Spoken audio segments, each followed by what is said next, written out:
morning part of our de Haan conference that started already yesterday evening with Zwiland's film.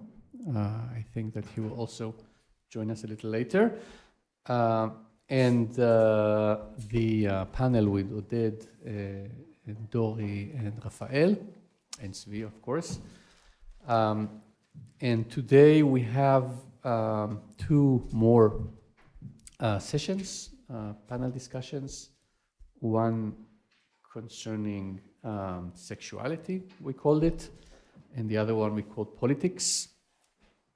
The nature of the meeting, for those who were in the previous days this week, will be less formal, more, I hope, conversation-based discussion.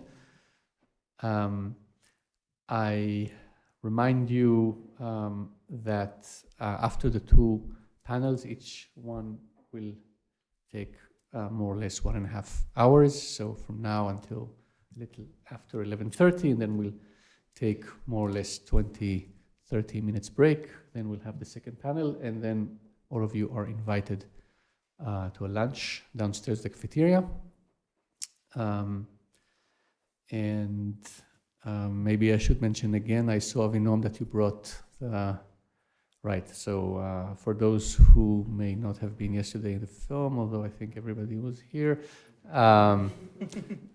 Avinoam prepared these new translations of 3 feuilletons of de Haan. I think Ido also, you participated in translation, and the second translator was?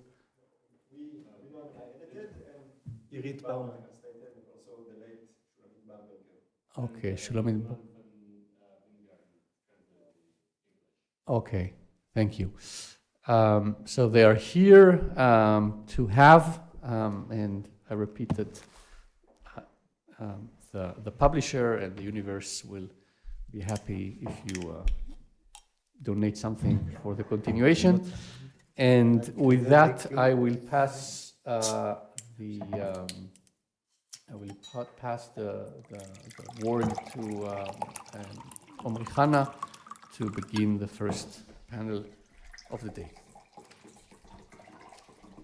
So some music to your ears. Hello, everyone. I'm happy to open the second panel of the de Haan conference. I think we should start right away. It's very interesting to talk about a figure on whom we know so little. So let's hear other people talk, and then we can have our own interventions. We start with Daniel Boyarin, the Taubman Professor of Talmudic Culture and Rhetoric, UC Berkeley. He has been an NEH Fellow twice, of a Guggenheim Fellow, a Fellow of the Institute of Advanced Studies in Jerusalem, a holder of the Berlin Prize at the American Academy in Berlin, and a Ford Foundation Fellow. He spent the academic year 12-13 as a Fellow of the Wissenschaftskolleg in Berlin, and was a von Humboldt Forschung Preisträger at the FU Berlin in 2017. He's a Fellow of the American Academy of Arts and Sciences since 2006. Please, Daniel.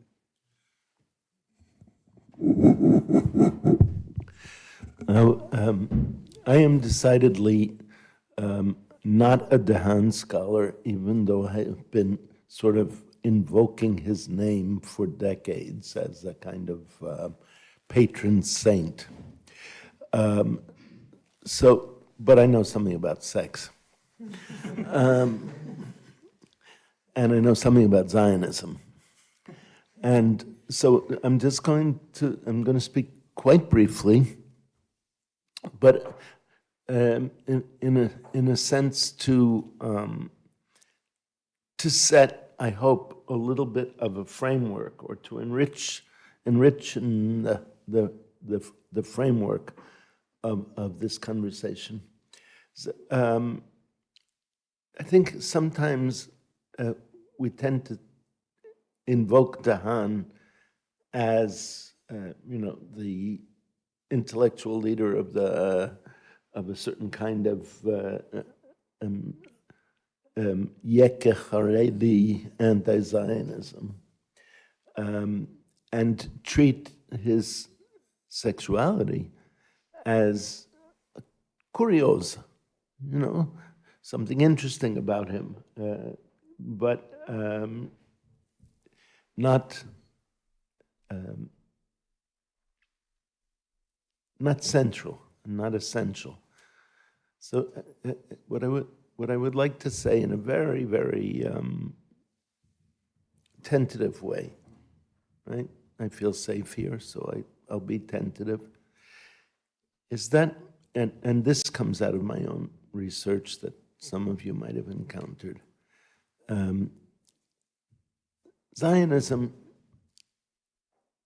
was not only a project for the liberation of the Jews from the domination of foreign and hostile powers. It was just as much, or maybe even more, an attempt, a move in the direction of changing the, I'll say the nature, but I don't mean nature,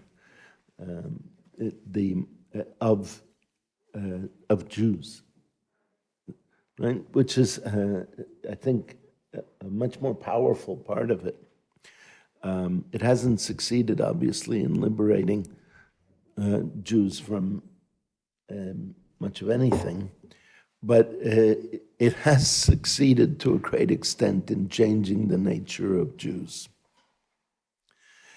and especially in the matter of gender. So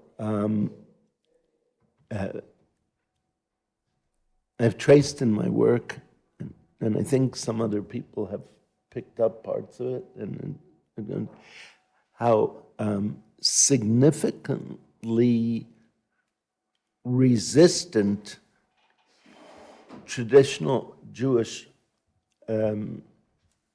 culture, let's call it culture, practice, was to the ideals of masculinity and femininity that were current in certainly in the orbit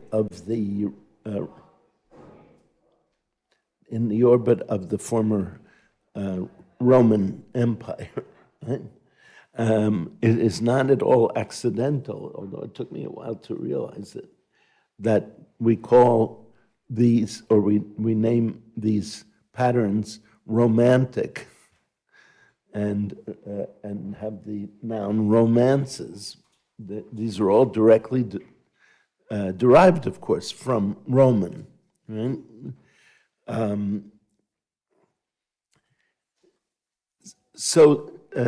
And this is not in any way an apology for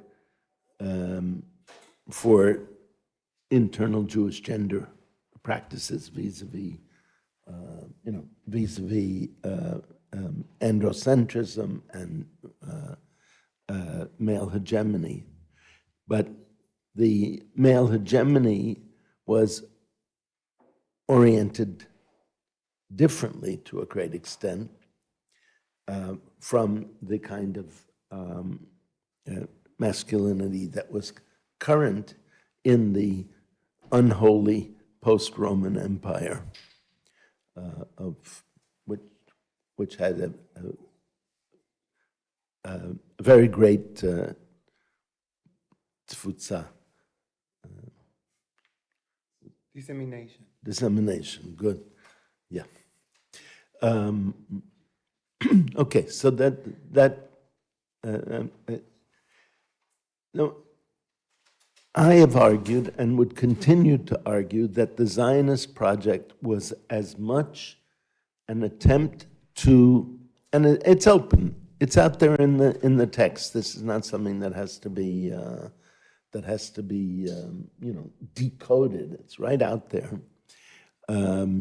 Was as much a project of reforming Jewish masculinity and Jewish femininity on the model of on the model of European ideals. I find it came up in our previous conference that in Oded's presentation, that in Haggadot for Passover, which sets out pictorially 4 different kinds of quote unquote sons, right?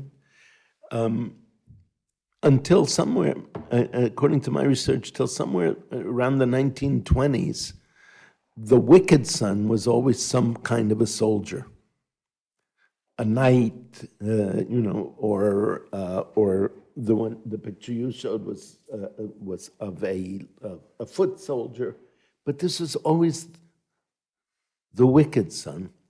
But of course, sometime around the 1930s, that shifts, and we have Haggadot, in which the wise son is now a palmachnik, or eventually an IDF soldier. So, I mean, this is, I think, an almost exquisite marker of the both the intention and the success of introducing violence, belligerence, physical violence and physical belligerence into the ideal masculinity. Something parallel happened, parallel or similar with regard to women, where women had been, certainly in Eastern Europe, and this is not just a stereotype, had been the primary economic actors, with a great deal of autonomy and power that resulted from the fact that they were the breadwinners. We, despite the propaganda, discover that the Zionist movement, to a great extent, was, broadly speaking, I mean, it's not something that is total or unrelieved, was dedicated to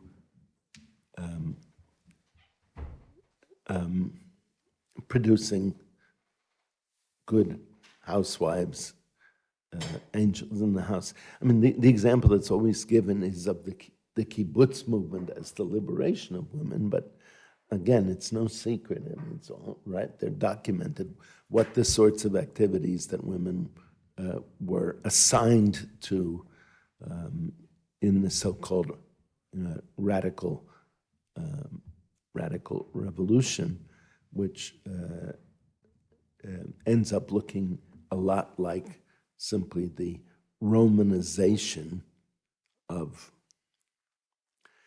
So in that context, and of course, obviously, it's also part of the invention of heterosexuality as as an absolute binary, and as the essence of a human being, as Foucault has shown, was certainly part of that process, right? That Jewish men would be men, Jewish women would be women. So I want to say that de Haan's queerness made him, in a sense, an opponent of everything that Zionism stood for. And it's all of a piece, because although I know very little about de Haan, and I wish I knew more, and I wish I'd had energy enough to be here last night, after the other meeting, I just went into a state of collapse.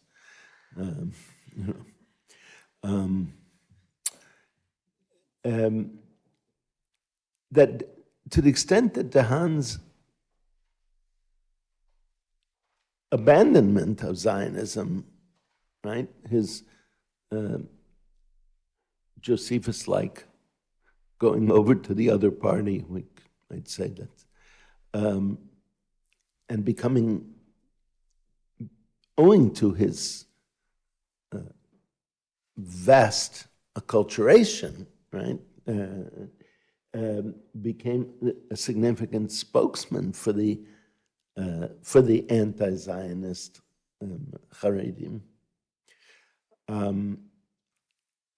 His queerness was also, I would argue, or suggest, I won't argue, but I would suggest, was a major affront to the Zionist project of heterosexualization of the Jewish man, and made him almost the perfect candidate for assassination by the Biryonim, right? The Sikari zealots of the 1920s. Just the last word, I invoked the term Biryonim, right? I think in this room I don't need to translate it, but there was an organization in Jerusalem called Brit Biryonim, right? So it's the project. The project was, transforming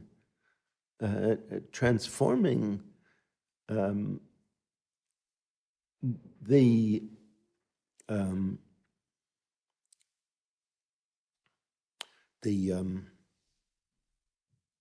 somewhat, how do I want to say, somewhat Pacific, the Pacific tendencies of Jewish culture into militant. Bedamu v'yeza yukam lanu geza, gadol v'chazak v'achzar, right? Achzar, cruelty was an ideal of the more extreme versions of this, but I would argue that it was built in to the whole Zionist project, certainly going back to Herzl, and I'll spare you the details. That's not what's right. So de Haan is, in a sense, aside from being who he was as a human, as a poet, as a political actor, he is the perfect, the perfection of antithesis, antithesis to the Zionist project. So his time has come. En cha adam she'en lo sha'a. Thank you, Danny. Just to clarify, Brit Biryonim and the Beitar hymn that you recited were different movements than the Haganah, who assassinated him. But your argument is apparently that this Biryonut, which would be thuggishness, thuggishness is shared by both. Right. That's why I said this was the extreme version, but that I think that these values were inhabited the whole project. Yeah. Actually, the Haganah that assassinated de Haan was the root of all the other movements. In 1924, Haganah was being sort of split from Homi, the murderer, actually went on to found the Etzel, the woman. Ah, okay. So it was there already. Yeah. Okay. And the violence is endemic and systemic, yeah. Yeah. So It's not only the violence, but the aspiration to violence. or Yeah, maybe it's not a byproduct. Yeah. maybe it's the gender role, because I think going back to what we were talking about yesterday, the state back then for the state it was to be against homosexual, whereas today it's allegedly to be for homosexual. But in terms of gender, it's entirely the same, because they produce the same gender and they are into the maintenance of the same gender, which is masculinity. Okay, and therefore, like these adjectives, like birionut or gavriyut, etc., etc. Okay, we will do questions and discussion mostly after hearing everyone else. We will move now to our second speaker, Zohar Weiman-Kelman, a senior lecturer in the Department of Foreign Literature and Linguistics at Ben-Gurion University.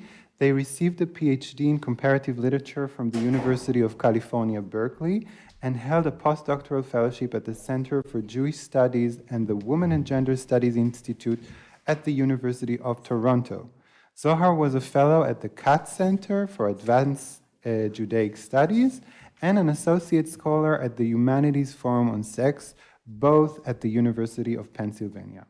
Their first book, Queer Expectations, A Genealogy of Jewish Women's Poetry, was published by SUNY Press in 2018. Zohar is currently working on the project Unarchiving Yiddish Sex. Please, Zohar. Thank you so much. And am I close enough to the microphone? Yeah. And thank you for the opportunity to be on this panel and to the organizers. It's been fascinating already. And I wanted to start with a quote from Jose Esteban Munoz, who writes, "The past, or at least narratives of the past, enable utopian imaginings of another time and place that is not yet here, but nonetheless functions as a doing for futurity, a conjuring of both future and past to critique presentness."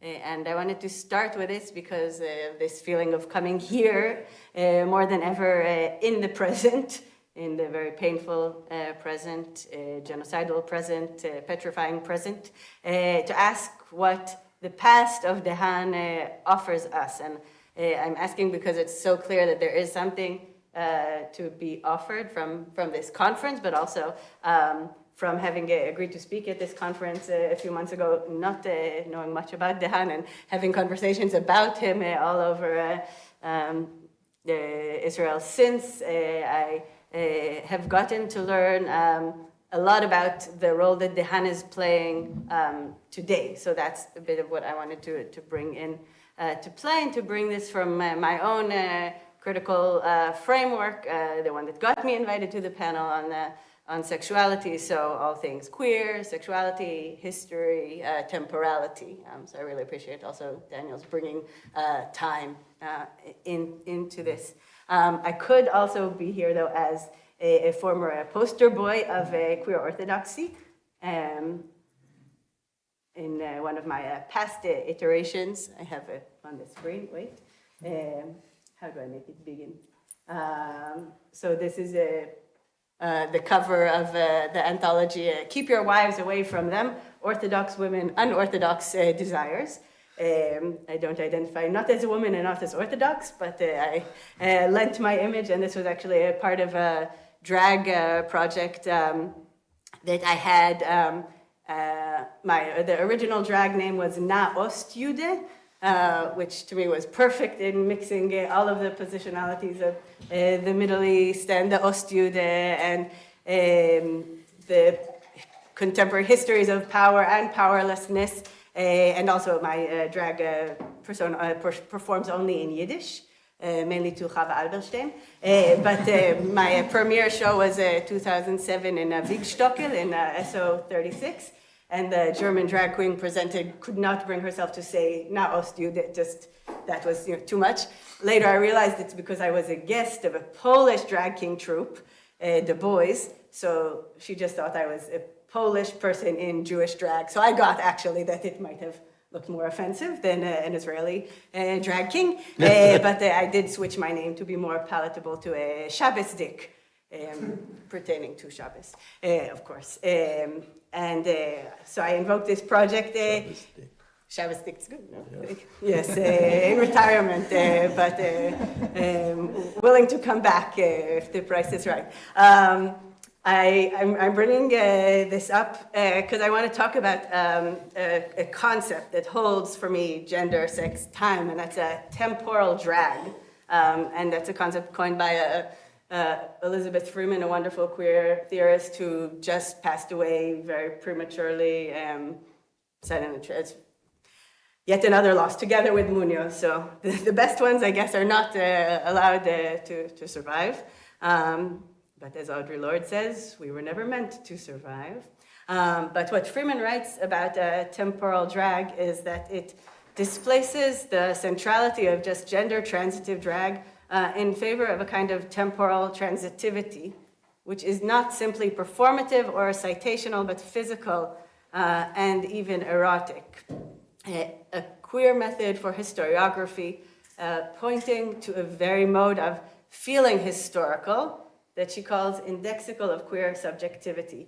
And, I have to put back the picture that I started with, not mine, but of de Haan and his form of drag too. So I think that there's, something is happening here queerly with the ability to put on identities as modes of connection, as modes of feeling history, enacting connection, enacting erotics. So indeed, this temporal drag definition of queer subjectivity seems to resonate well with the figure of de Haan, both in his own time and in the affective connections that are so clearly drawn between his time and ours, or what Yona-Dvir said this morning, we are all de Haan. And I think, we see this taking place in some way. And so in terms of contemporary echoes, I found a current day de Haan, and that I was speaking, I went to hear Ofri Ilani talking about de Haan in a queer conference in Haifa. He does beautiful work on him. And somebody else happened to mention that the Pesach Sheni this year was dedicated to de Haan. So Pesach Sheni is the second Passover for those who do not traditionally were excluded from celebrating Passover, and has become in the recent years an LGBT orthodox celebration in Israel. Kind of alternative holiday. So it turns out that de Haan, it was the figure of the hour at that celebration. So that led me on a path of actually talking to queer or Orthodox activists today and seeing kind of what their current adoption of de Haan was. I was not surprised to find out the way it was at the intersection of older organizing, queer and Orthodox, with kind of newer, more recent attention getting Emuni left, the left of faith organizing that make de Haan figure especially pertinent for today. So I spoke to an activist named Meir Shabtai, who is embodying de Haan today. He describes encountering de Haan originally through the famous Pashkvil that we saw also yesterday in the film. I will show in case anybody didn't see it. That are hung up in Masharim to this day and do a wonderful work of advertising. It's about advertising the solidarity of his politics, but we can also see it as a way of queer advertising and kind of planting the seed for that kind of potential erotic affinity. And Shabtai is now part of a group organizing Hilula that I know Ido will speak at, Hilula, to celebrate and commemorate and kind of religiously, but also queerly and left-wingly bring up the figure of de Haan. And Shabtai, I'll show you just the shortest clip of him, because in the Pesach Sheni, he also came out himself as a non-heterosexual and recited his own poetry and de Haan's poetry. And we have a small clip of him from Israeli reality TV. I apologize for bringing reality on all levels, but here we go, exactly. אתה מרגיש שזה שאתה כזה יצור לא ניתן להגדרה, זה מקשה? כן. בעולם שבו, אתה יודע, אנשים אוהבים... מחפשים הגדרות, כן, אני מרגיש שזה קשה, אבל בסדר. שהקדוש ברוך הוא אצל השם ידברך הכל אפשר, ככה אתה מסיפור המעשי אותו. So that was a short minute to say, he says, is it hard for you that you're undefinable? And he says, yes, but with the God Almighty, everything is possible. So those were a few minutes in my hometown, Yerushalayim shel Mata, very earthly Jerusalem of reality. And with the time I've left, I want to take us to less earthly Yerushalayim de Berlin, a project made in German countryside called The Valley of the Cross. It's a queer fairy tale set in Palestine in 1910. It's a German-based production written and directed by Keren Ida Natan with Noam Gorbat and Konrad Nock. So shot here, but with an international and largely impressively Middle Eastern cast, Israeli, Palestinian, Turkish, Syrian, and whatnot. How many minutes should I show of it? I don't know. Can I do 4 minutes, do you think? Or we? You okay. have 10. Okay, sort of 10. So we can watch 4 minutes of this very beautiful production.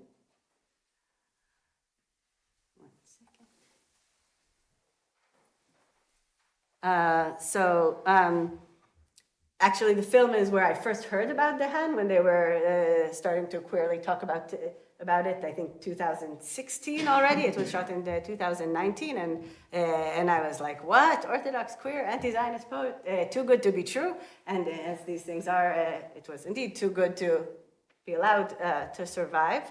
To set up the film a bit, de Haan only has a 2-minute role, but we'll see 4 minutes nonetheless.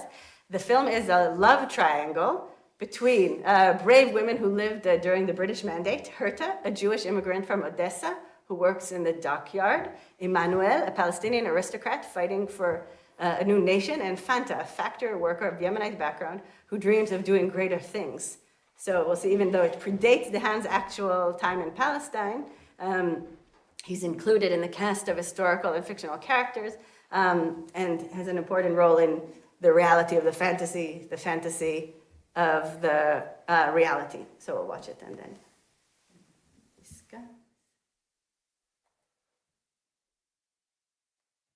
أنا يا بنتي سأتكلم مع أمك وأكتب لعمك وصيف.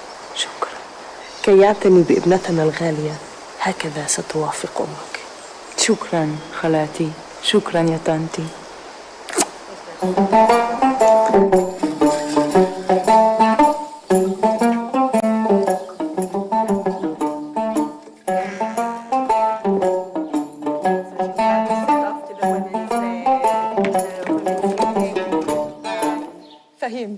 سألقى هذا الماسة في القهوة السأليك خلف باب يافا قبل أن تبدأ زياراتها الرسمية. ممتاز. لديك. We'll do simultaneous translation if not, but it will be nice to have. Let's see if we put on the Hebrew translation if it works. I was trying English and it was not working. كلام كل المعلومات. ستستغرق.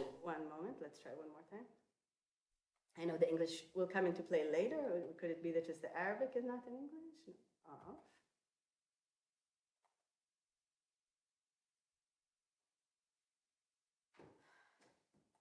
الرحلة 3 أيام.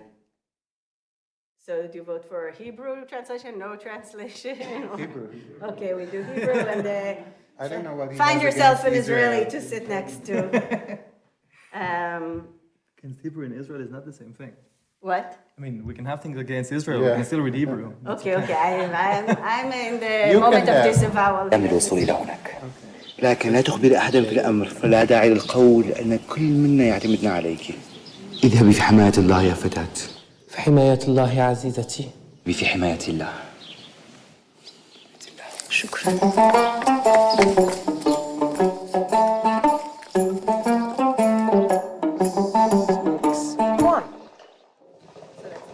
No, I'm totally dead.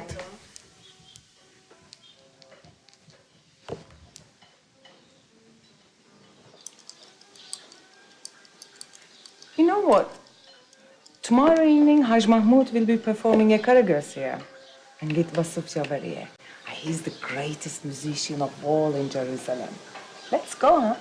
Yeah. I would love to. Andele lune tavuna.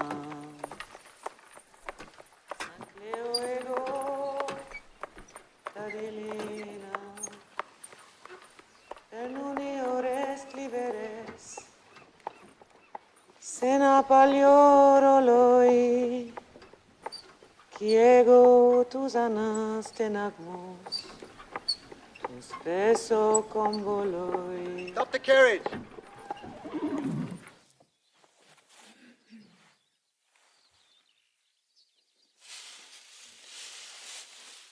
Same time next week.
How are you, my friend?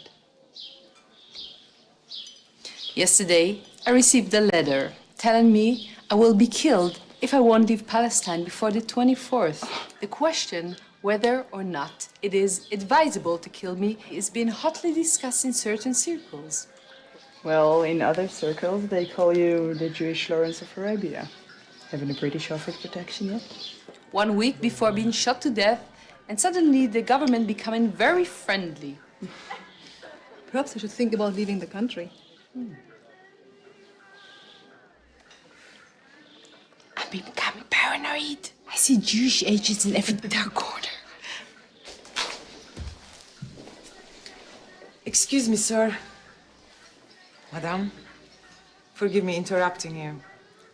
I just wanted to say how much I admire your music, Saeed Javariye. It's an honor to hear you play. That's very kind of you. Well, Mademoiselle... Zefira, Fanta Zefira. And it's a pleasure to meet you. Schatjen, the clock is ticking, and I see the cutest boy over there in that dark corner. I must go and talk to him before my time is up. Tot ziens. Uncle. Oh, Nisir. A few moments, and it's really a fantastic production because it involves a lot of really deep historical research. So De Haan might be kind of out of time, but as you saw, he's quoting from the actual letter to Colonel Kish.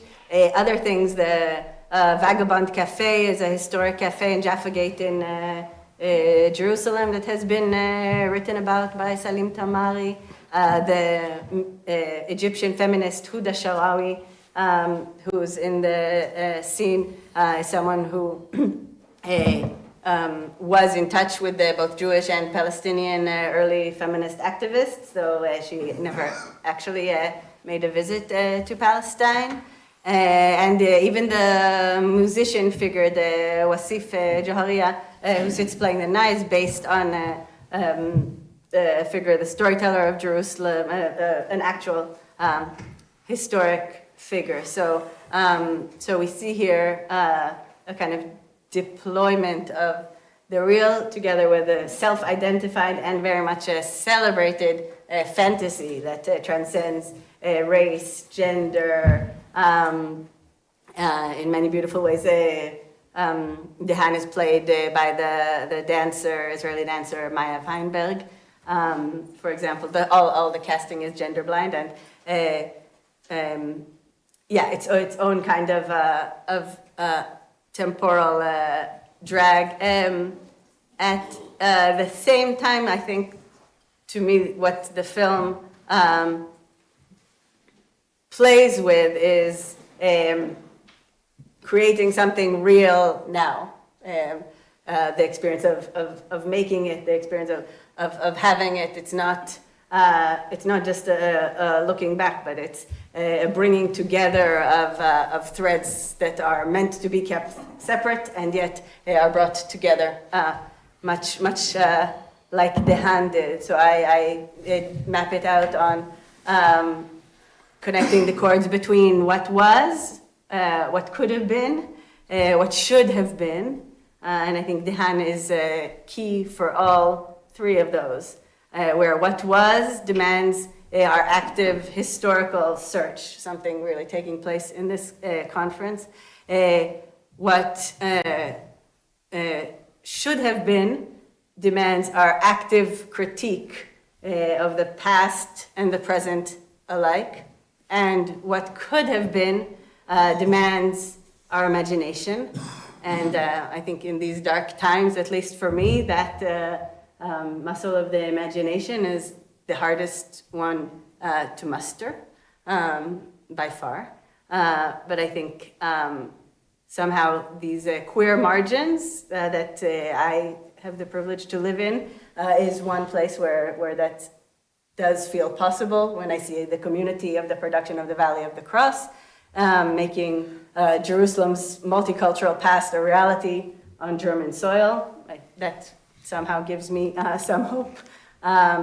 And even back in Palestine, Israel, where our queer marginals continue to take place, even in places of great violence, are another kind of moment where we're together.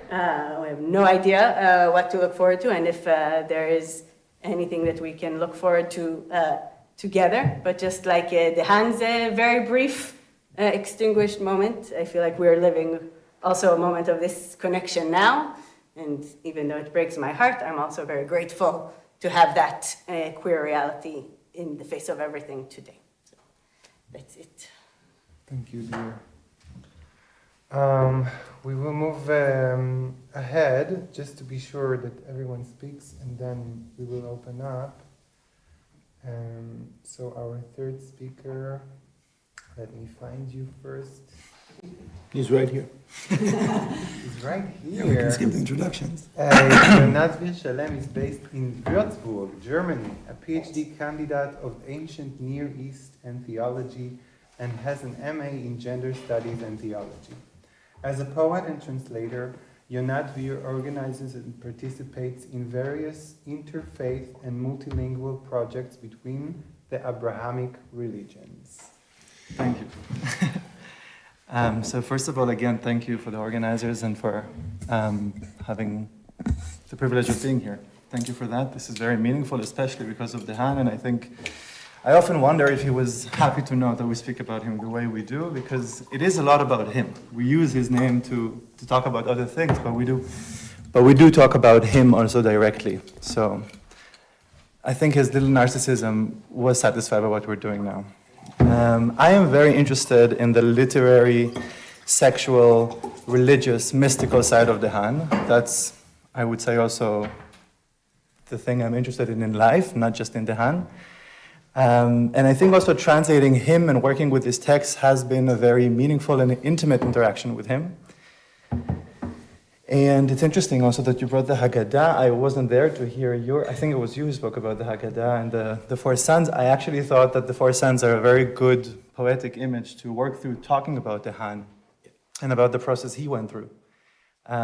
This might be a bit of a cliche, of course, to talk about that kind of coming of age and that kind of starting as she'eno yodea lishol, that who doesn't know how to ask, and then turning a bit innocent and just asking, what is this that's happening to me? When one reads pathologies, pathologian, Johann, the main character, starts feeling passion towards his father. He doesn't really know what to do with this passion. He kind of wants to kiss him all over his body. He wants to be intimate with him. He wants to see his father naked. He's turned on by that. And de Haan just describes that. It just describes that is. It doesn't judge it in any way. And I think that's the third or the second son, depends where we count from in the Haggadah, the Tam. And then we go into the Rasha Chacham dichotomy, where exactly I think that is where de Haan was situated for the time of his life that we are interested in talking about, or that we are talking about, I would say, today and generally in this conference. Because many would call him Rasha for many of the things he did, Ma avodah azot lachem velo lo. What are you doing? What is this that you're doing in Zionism? I'm not a Zionist. What are you doing in Zionism? Or what are you doing in Christianity or in Judaism? I'm neither of those. And then he actually crosses those boundaries, those lines, and becomes them. I don't know if he ever baptized. I wouldn't be surprised if he did, but I don't know if he ever did that. There is no proof of that. Yet, one of the projects I'm working on with Rafael Oscar is translating his Jesus poems, his Jesus verses, and there is no question that he found Jesus highly attractive, first of all, and also just theologically moving. As another Jew who has been excommunicated, surrounded by boys, lived around the world, and was also probably a meaningful poet, a spiritual poet. During his time in Palestine, a lot of his poetry and quatrainen start talking about Allah. And suddenly he integrates different words in Arabic in his Dutch. I don't know if he spoke enough Hebrew to even enjoy the Semiticness of the Arabic. But the Arabic does slowly sink in. And instead of talking about God, he starts talking about Allah. Which, of course, is the same thing. And still, as a Dutch poet, to use the word Allah means a sense of assimilation and crossing of a boundary towards another culture. Back to the Rasha Chacham dichotomy, for those who are Jews and do not want to assimilate with the Arabs or with the Muslims, he crossed that boundary and became more and more Muslim. I think for him, all of this is ours. All of this worship is ours. Allah is ours, Jesus is ours, gay sex is ours. I would dare say also straight sex is ours. I don't know if he was militantly only pro-gay sex.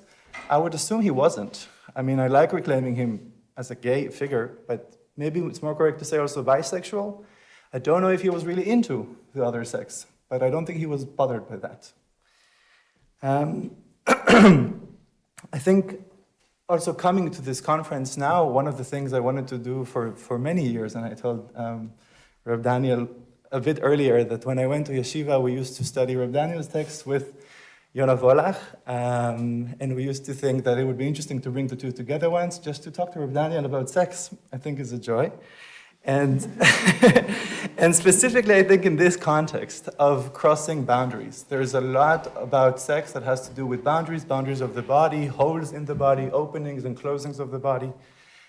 There's a lot of psychoanalysis to talk about in this context, and there is also a lot of de Haan to talk about in this context. So when de Haan writes about Jesus, he loves talking about Jesus' skin and the colors of his skin and the fluids on his skin as he's being crucified.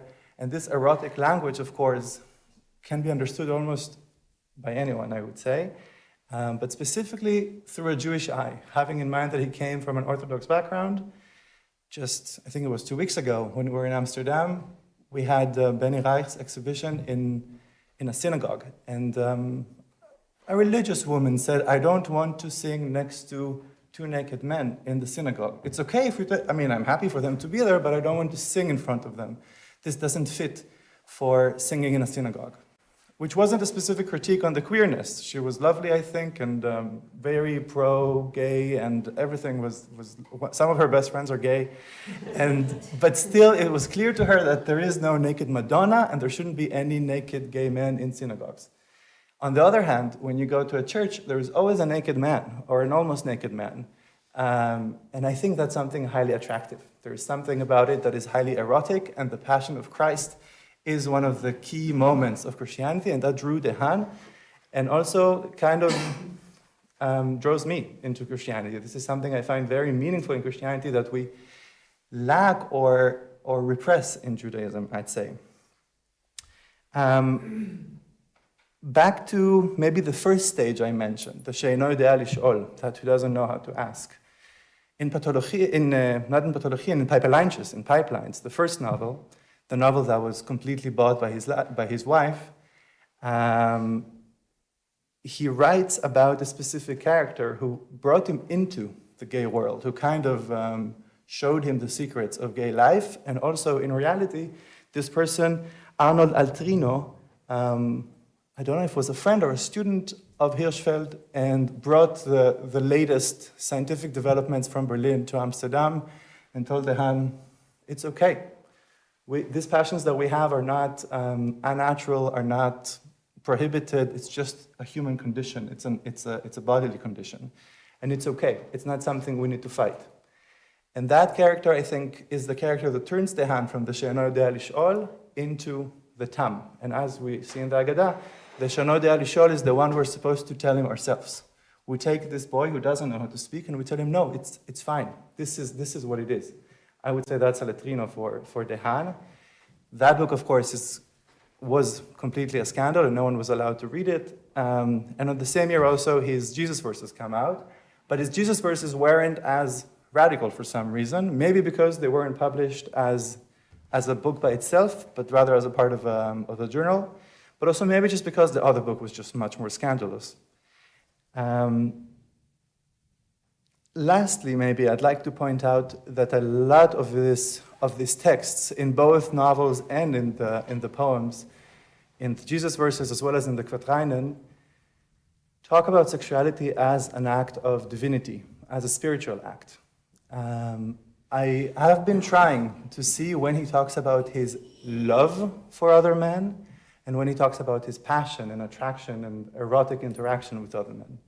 And I wonder if this is just me being too romantic, looking for like a big love story between two men, or if it's a generational thing. I'm not really sure.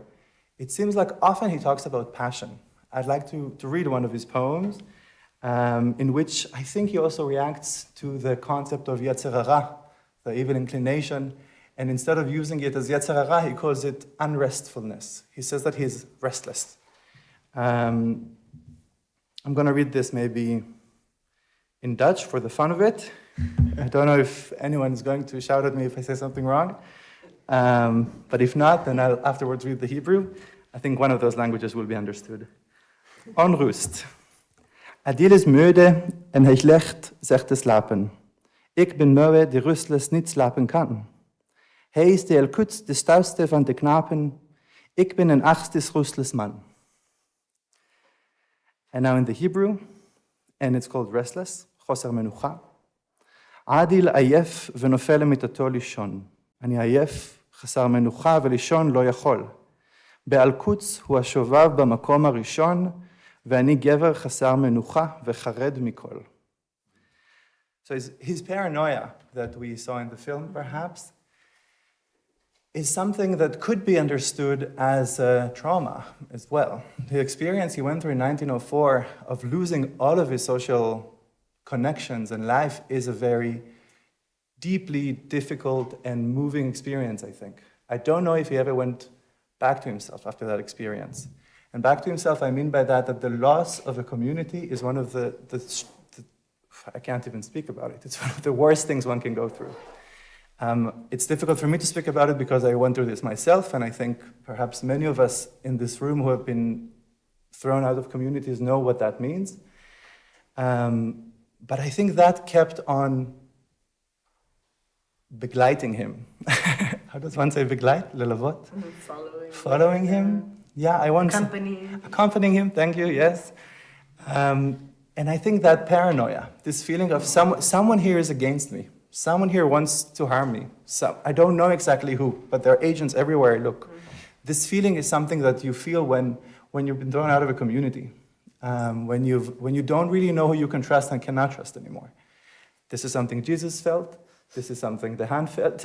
And it's funny to say both of those in the same line, but I think the moment you do something radical and you turn from Rasha lechacham, ben chacham lerasha, this game doesn't really work when you want to work in a community, when you want to function in a community. And that moment is also a deeply mystical, spiritual moment. The moment of one being betrayed or one having lost everything is the moment of rebirth, is the moment of rising from the ashes, like Conchita Wurst sings in, when was that, 2012? 2014? I'm not sure. Yeah, maybe I'm already too old to remember that. But whenever she won the Eurovision with Rise Like a Phoenix, I think that's this notion that perhaps one could call Christian, because in Christianity we have this idea of Jesus being betrayed, and then that turns him into Christ in a way. He's crucified and is reborn. And I think what we see in de Haan's works later on, through his sexuality, is as a practice of trying to find rebirth, to basically be alive through eros, through life. I am wondering, and this is perhaps an open question for future research in this field that I'm interested myself, of course, to find out about, is if he had any Jewish partners during his time in Palestine. I think a lot of this trauma response is not to trust the people that used to be close to you, the people that are similar to you. And then it's much easier to date the non-Jews. It's much easier to actually have your lover as a Palestinian. It's also much easier to trust those that are different to you because they never expect you actually to fit into their norms. And I think that continued accompanying de Haan's sexuality, maybe as a gay man already from his orthodox background, but I'm pretty confident that it became more radical through his excommunication and then into his sexuality. All the drives and the needs were there. I think he didn't suddenly turn gay because he was excommunicated, but I think the way he lived his homosexuality could have been different and perhaps also mystical in different ways. This kind of mysticism of being betrayed, being annihilated, losing everything, being reborn, that theme that comes up again and again in his life, must have something to do with his excommunication, with his sexuality, and with his radicality with religion. I think that's it. Thank you so much. I'll just begin by mentioning a word that we haven't used today, neither yesterday, and it's important: Orientalism. Just bringing it in.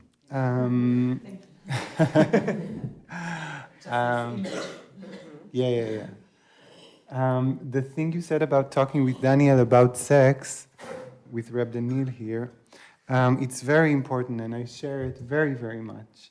And not just with Reb Daniel, just to talk about sex, which is something we don't do, and maybe we are doing against. This is always my feeling, that academia is to not talk about sex, or to avoid the body. And I think I'm very much with you on that. And there's something maybe in Daniel's approach to Chazal. So I read it, so I understand it as ethos of having as much as sex as we can have, because sex is something good and divine. Like we don't have this separation between desire and the divine. Desire and the divine are combined, and sex is love. It's the same, and we should have as much as we can of it, as long as it avoids rape. This is what was important for the rabbis. Am I right? As long as it avoids rape. Certainly. That was the thing that they were scared of. Sex was nothing they were scared of. They loved sex, according to Reb Daniel, in my interpretation. So just to bring something into the room, let's open up, and or I can say something about excommunication, and then we can open up. Excommunication, the greatest maybe Zionist novel of all times, is Etmol Shilshom by Shai Agnon, and it's about a person from Galicia, a chalutz, who tried to become a man. And the way he becomes a man is by projecting his femininity or his sexuality needingness to an animal, to a dog, which is a kelev shoteh. And I remind you, the Haan was, that's the way they were approaching him by the Haganah. They were threatening him to die like a kelev shoteh, a mad dog, stray dog, mad dog. And really the novel revolves around this idea of how do I excommunicate with Pashkvirs in Jerusalem exactly in that time of the 20s, or a bit earlier. What was I? So I think the important thing here is, and you can really see it and sense it in Agnon, is the animal, and especially dogs, they have something very feminine in them, in that they really want sex, and this is how he depicts the dog as someone who's like ingratiating all the time, and threatening in that. Exactly, that's what makes Yitzhak Omer, the protagonist, so threatened about his own sexuality. And then he pushes him outside by writing on him Kelev Meshuga, stray dog, on his body, really literally on him. And then this is exactly what becomes of him, a Kelev Meshuga in this community. And this gesture of projecting to the outside is actually something that Otto Weininger, which maybe is a very crucial figure when we speak about the Haan, related to many times. How do I take this femininity, which is Jewishness, which is femininity, out of myself by projecting it on these objects? And that relates also to what we were talking about, the decadence and ugliness, etc., etc. So I brought many things, and now I open it. Please, Avi. Just a footnote that in one of the texts that we published here, the threat letter, the death threat that in 25 that the Haan receives from the Black Hand, he says, "We will kill you like a mad dog." Yeah. That's what I was saying. Really, That's what I was saying. I thought I was saying. Maybe I haven't. No, maybe I didn't hear you. Yeah. So now we have two independent witnesses. Please. Hi, thank you. So I have two questions. I'll keep them short. So I want to invite you all to reflect on, as far as I know, in the kind of remembering and retrieval of the Haan in the contemporary moment for a variety of agenda. There is not much discussion about pedophilia. What are your thoughts about that? And also, kind of, I got a sense, I mean, also in the film, there were no Palestinians, I mean, or to the degree that they come in, or non-Jews in Palestine, to the degree that they come in, it's like extras in a different stories that is still, very specific. So what are your thoughts about that?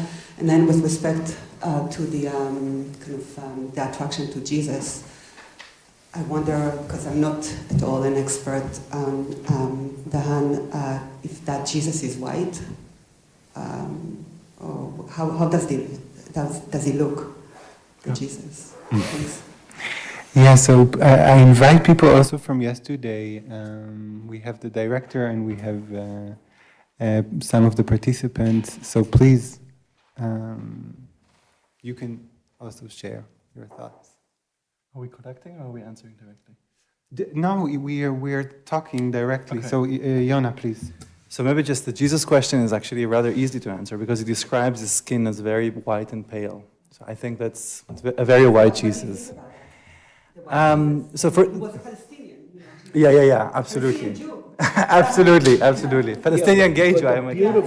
A beautiful blonde boy hanging on a cross naked. Exactly. I mean, that's... So I. Referring to the Jesus that he sees. Yeah. So he. The European Jesus. Exactly. He writes this in 1904. He writes this in 1904 before he goes to Palestine. When he goes to Palestine, Jesus becomes less and less relevant in his writings, and he's into Allah and into the beautiful Palestinian and Moroccan boys. And now about the boys, there is a letter that he writes in 1920-something, so in his time there, and he reflects on how he doesn't like boys below 14. He says that. And I think that has something, of course, I mean, talking in the modern day, 14 is still a difficult age, but there is something to do with bar mitzvah there. There is some Jewish concept of adultness that he plays with. I'm not protecting that. I'm not saying that's something we should follow. But why do you think it's not coming into the retrieval of the Haan? Why there is no engagement? So there is a bit of engagement with it in the Netherlands. In this gay association, there is the Israel de Haan Genootschap is very much into, they call it boy love. They don't call it pedophilia necessarily, but some of them also call it pedos, and some of them also raise the pedo flags even if they don't practice it, and they do fight for this to some extent. So this is actually a part of the discussion in Amsterdam, generally in the Netherlands, I would say, not only in the Israel de Haan Genootschap. Yet, I think they're also like struggling with this 14. They kind of don't get it, what's his thing with 14, and I think there the answer is Judaism simply. I think before Bar Mitzvah, it's difficult to say that this person can be a human at all. But after Bar Mitzvah, the Haan starts thinking of them as grown-ups. And that's, I mean, age of consent, I don't know enough about this, when this develops actually in the West. I don't know exactly when that develops. I guess I should read into that, but Probably Foucault. Probably Foucault. I have a lecture in anthropology on childhood and where does it end, where does it, what Yeah. I would say, I mean, I'm interested, I think part of the way that like queer history is working is like the blessing of the distance. Not that it enables us to forgive certain things, but we can pick and choose kind of what we make as our legacy. And I don't know necessarily that we would be picking the hand to lead any of our movements actually now, or even wanting to have tea with them. I'm not sure. Like, the vibe I'm getting is not necessarily, and that's true from all sorts of angles. In terms of the Orientalist aspect to it, that was one of the things that got me to thinking in the beginning, though, because I did want to try and think about it outside of a Zionist model of masculinity and how that is different in terms of Orientalism, whereas, you know, where his position, it's the Nawa student, it's where he's not the exactly the white man with the Arab boy. He is, but he isn't in his orthodox embodiment. There's something here that's like a different grid of power mapped on with what we saw of his sadomasochistic projections of power, in which he has a lot of different positions or fantasies, and where I was also interested in seeing how we could think through this about playing differently with power and imagining power differently, not in order to absolve actual power dynamics and violence and especially its legacy, but also to look for the cracks where different erotic models were possible, and whereas a Jew with these Palestinians, he was not in the position of power and dominance. In retrospect, he is, but in practice, he's at the door of the powerful Palestinians. He's their guest in a lot of his narration of the map, and I'm interested in how far we feel from that moment, but also to retrieve that. Ido.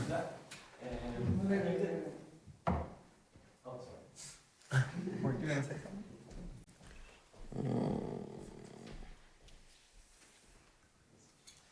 But I think that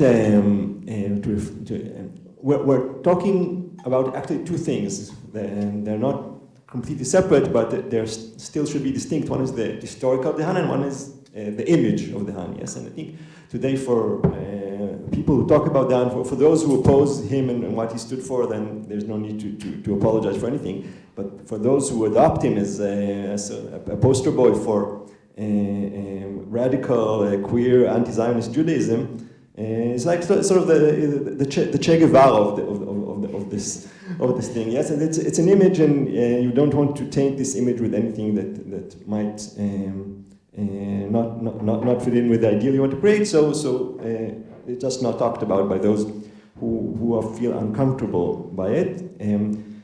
Like Yona-Dvir said, in the Netherlands, it is spoken of by people who wish to continue this tradition, which they trace back to Plato and to ancient Greece of boy love. And that also makes us feel uncomfortable, I guess, but it's there. And generally, as I'm sure we all know, we should not judge historical figures by our own moral standards, be they better or worse. Generations will tell. I'd like to address this. Why shouldn't 14 I think something. I think you can hear me without. Oh, okay. Thank you. So I think something that keeps coming back with de Haan is that he was the way he treated all sorts of norms and restrictions in society, and this definition of what is pedophilia, what is legitimate in terms of sex between ages, sex inside families, sex between sexes, is something that he always crossed, and he sometimes disregarded, and sometimes he deliberately crossed, and that also goes with the question of age. I think he was interested in what human nature is, and he felt that there is attraction between different ages, that we find it dangerous, so we block that. But he was just interested in the truth. And the truth of his life and of many people's lives is that they can be attracted to various ages. So he wrote about that, and the same way that he wrote about his attraction to his father. And the fact that it's true was for him a good reason to write about that. And he was, I think, interested in how to have a safe world, and he writes about a lot of trauma and pain that comes with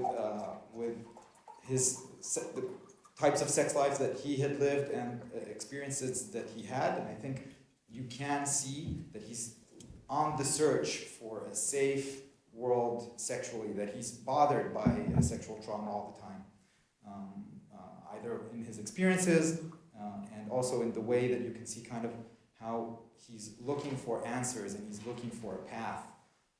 I think his orthodox phase in life was also a part of that, and I think his journey didn't end. Like, he was still looking for how to live a life that one can feel whole with his attractions, which go far beyond what modern world recognizes and agrees with. And he felt that the answers that our culture had at the time, and I think still has today, were just not enough.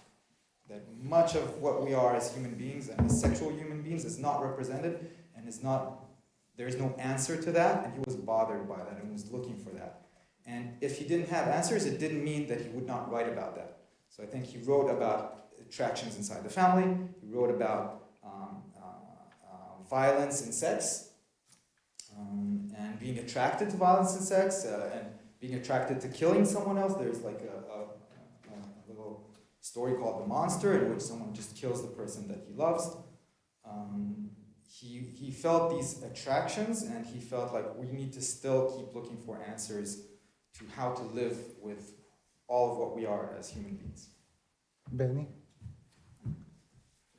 To the sex issue. Of course. Yeah. See what we came for. Yeah, it reminds me, and I pose it as maybe a question, I don't know, but as a young teenager in yeshiva, we learned Masechet Sanhedrin, and you have this questioning, I'll say it in Aramaic and then by Minei, maybe Rabdimi, I don't remember, but yeah, by Minei, המערה בעצמו מהו? אמר לי כבסטן, אי בקישור וכולי. And translation asked one of the Talmidim, one of the Avrechim, his rabbi, someone that penetrates himself, what would be his din? What would be his, what would we judge him? Meaning, yeah, they all talk there about Arba mitzvahs, Arba, would he be considered as that he has to get 2 deaths or 1 death because he's having 2 sex as being penetrated and penetrating. To be a active top, and passive. to be a top and a bottom at the same Exactly, time. exactly. And so he needs to get 2 mitzvahs, 2 deaths, because he did it twice. Like eating in Yom Kippur cheeseburger. That's the question that the one of the scholars of what was then Berlin, Pompedita, the intellectual diaspora, asked his rabbi. Yes, I know. So this is something that for people that don't come from religious background that read, it's always like surprising when I tell this story, this part of the Talmud. But I wonder what is there is a need or a certain of achrayut, like to bring homosexuality, our ideas of freedom of homosexuality into ultra-orthodox. I mean, in the film we saw yesterday that the director confronted the orthodox with the fact that he was homosexual. So we have an answer by Grovice, which is more like by one haredi that is more open-minded, but the other one just leave the room and it doesn't want to answer. And I wonder if it's right to bring it in and to try to change from in. Is it possible? Or is it, I don't know why I asked it. Maybe Daniel. It's an invitation to talk about sex, which is what I would like to, open with De Haan, really. That's very rich, Benjamin. I want to approach it alachson, at an angle.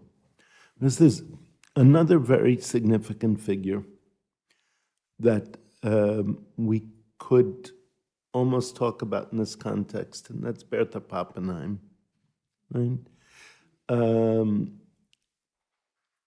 Who she was also an anti-Zionist, and in the same decades,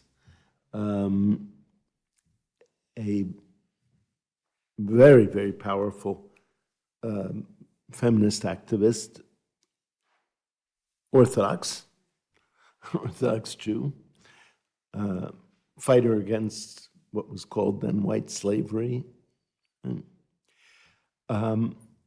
and clearly well aware of her own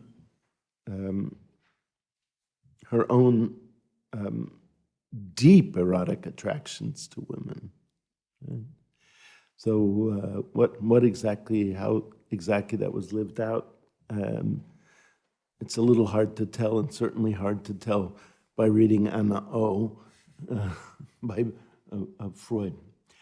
But the point of my story, of this short story, is first of all there are other imaginable figures that we could bring into some kind of a narrative of queer Orthodox anti-Zionism. That would be. By the way, she was the first Jewish woman to ever be the head of the feminist movement in Germany. I think she might have been the last also, but yeah. So when I wrote about her, I'm sorry that I keep citing my own work, but I've been doing it so long. It's I've been writing for 50 years.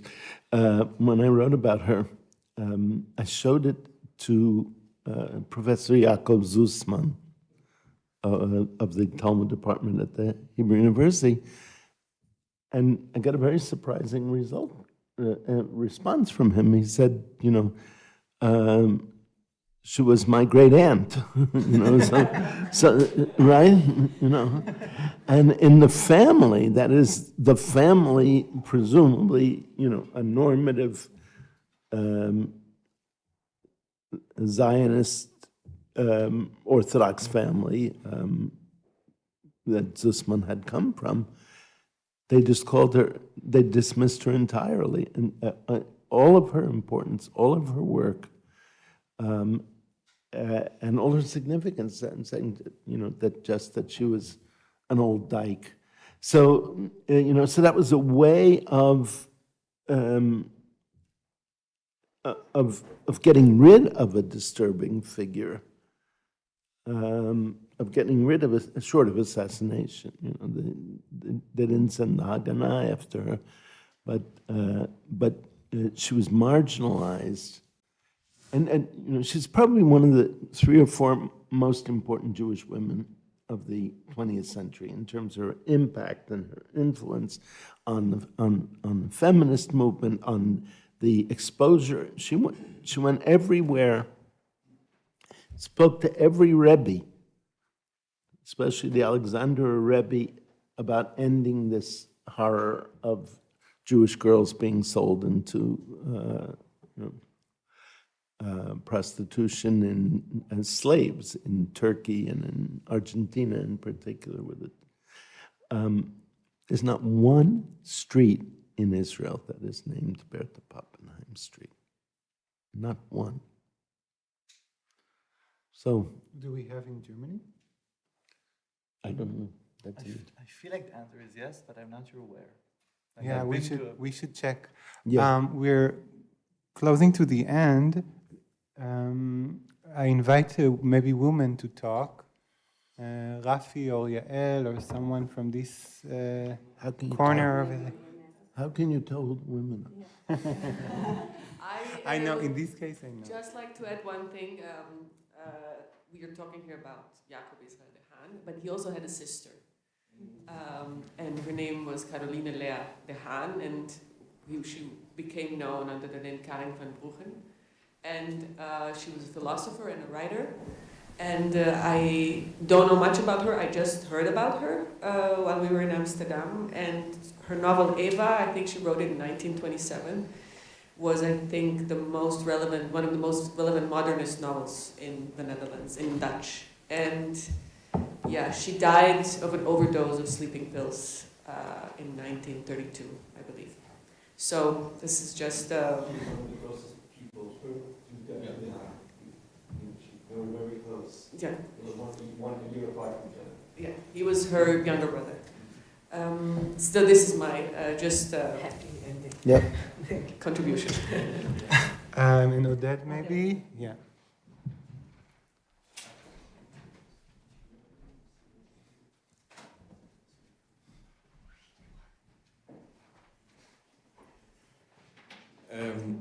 No, I've just a few comments on many things that came first. What Binyamin said. It's a fascinating text, and it's mostly fascinating because it's also as typical Bavli. Yeah, it challenges the main thing that we see about an action, something that it ends with the question with the two options. One option that nothing happened there, And the other options, that two things happen there, and you cannot decide. Yeah? And that is the point of what is to act. And it's a typical Bavli of challenging action, which is very important in this discourse. But back to the first to Omri-Hannah, I think the dog is not only that. Dog and death is a very important moment. As you can see, the end of the trial, Joseph K. ends exactly death and desire with the dog is like so. De Haan, also in Agnon, in this terrible Zionist novel, the desire, the death, and the dog are coming together.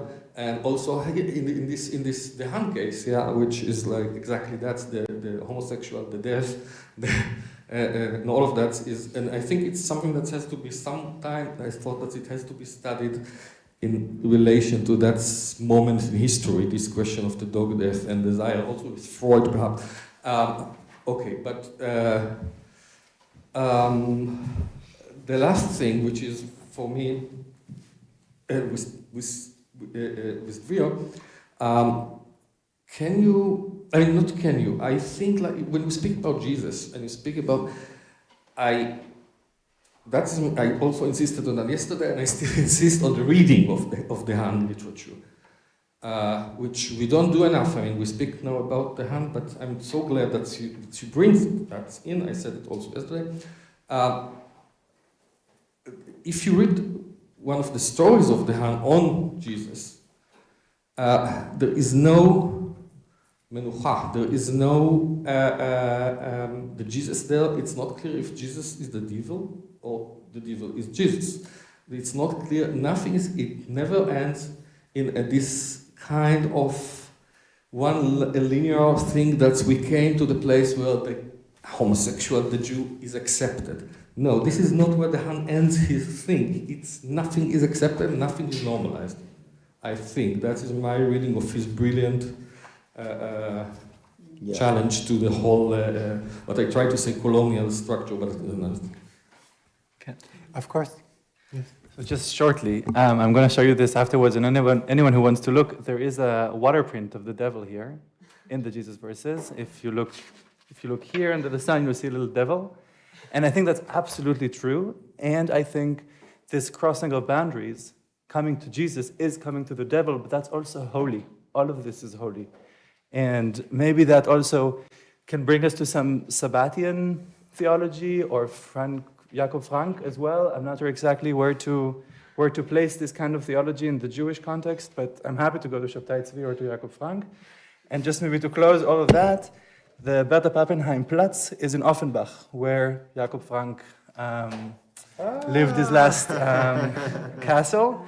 And maybe as well for that, I'll read two lines by De Haan. It's called Alles Ein, everything is one. God, die de Meester ist van zijn geboden, is ook de Meester der verbodenen Lust.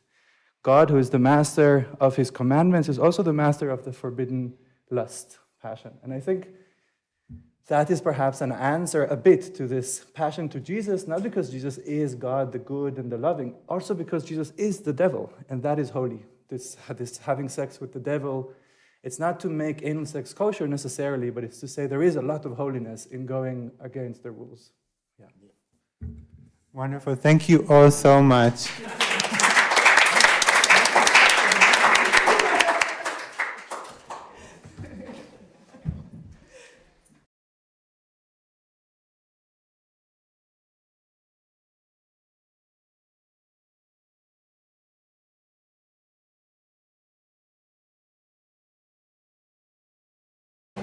Too short, thank you. Okay. My name is Yael Attia, and I'm happy to moderate and chair the third panel, the second for today, in this international conference dedicated to Yaakov Israel de Haan. And today we have, in our politics session, We have great panelists, and I just wanted to say from the beginning that they would vary in expertise. It's important to say because our first speaker today is really an expert of the thought of de Haan. So we are lucky, but others will maybe try to use his thought as a kind of vehicle to think other things. And with that, we will just begin directly with introducing our first panelist, Ido Harari. Ido Harari studies modern Jewish thought in its religious and political contexts. His main research interests are haredi thought, the thought and history of Jews in German-speaking sphere and in Eretz Israel, Palestine, secularism and critique of secularism. Ido works at the Sacredness, Religion and Secularization Research Cluster at the Van Leer Jerusalem Institute. His doctoral thesis, which deals among others with Israel de Haan, is scheduled to be published as a book in 2025. Ido, the floor is yours. Thank you very much, and thank you for all the people that are here and that were in the screening yesterday. I'm personally, as someone who has this thing for de Haan I've been working on him for almost 10 years. It's unfortunate that this is happening on the event of the Yortzeit of his murder, but we Jews, we celebrate Yortzeits. So in this sense, it is very apt. So I'm going to be, being the so-called expert, I'm going to be historical, and I'm going to be textual.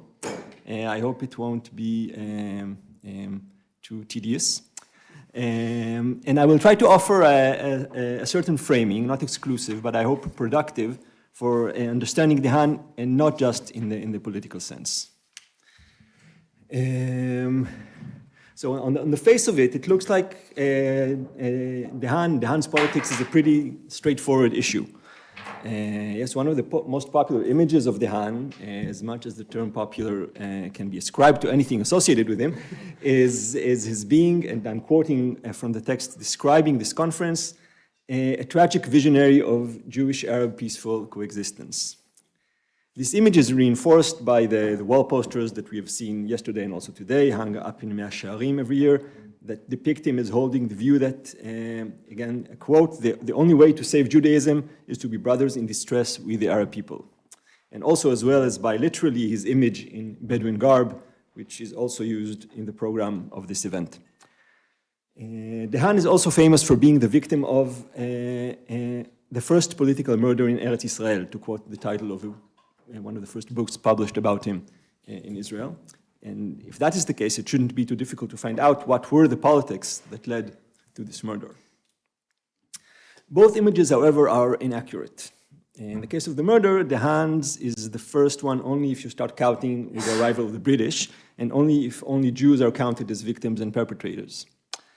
In the case of the Arab-Jewish relations, the image is not off the mark, but it is still partial, because de Haan and for de Haan, the ties that he helped forge between haredi leadership and Arab leadership, and mostly not Palestinian, it should be noted, his connections were with the Hashemite family in Transjordan that were actually from the Arab Peninsula, and the Palestinian leadership of the time were not figures with which he had very close contacts, if at all.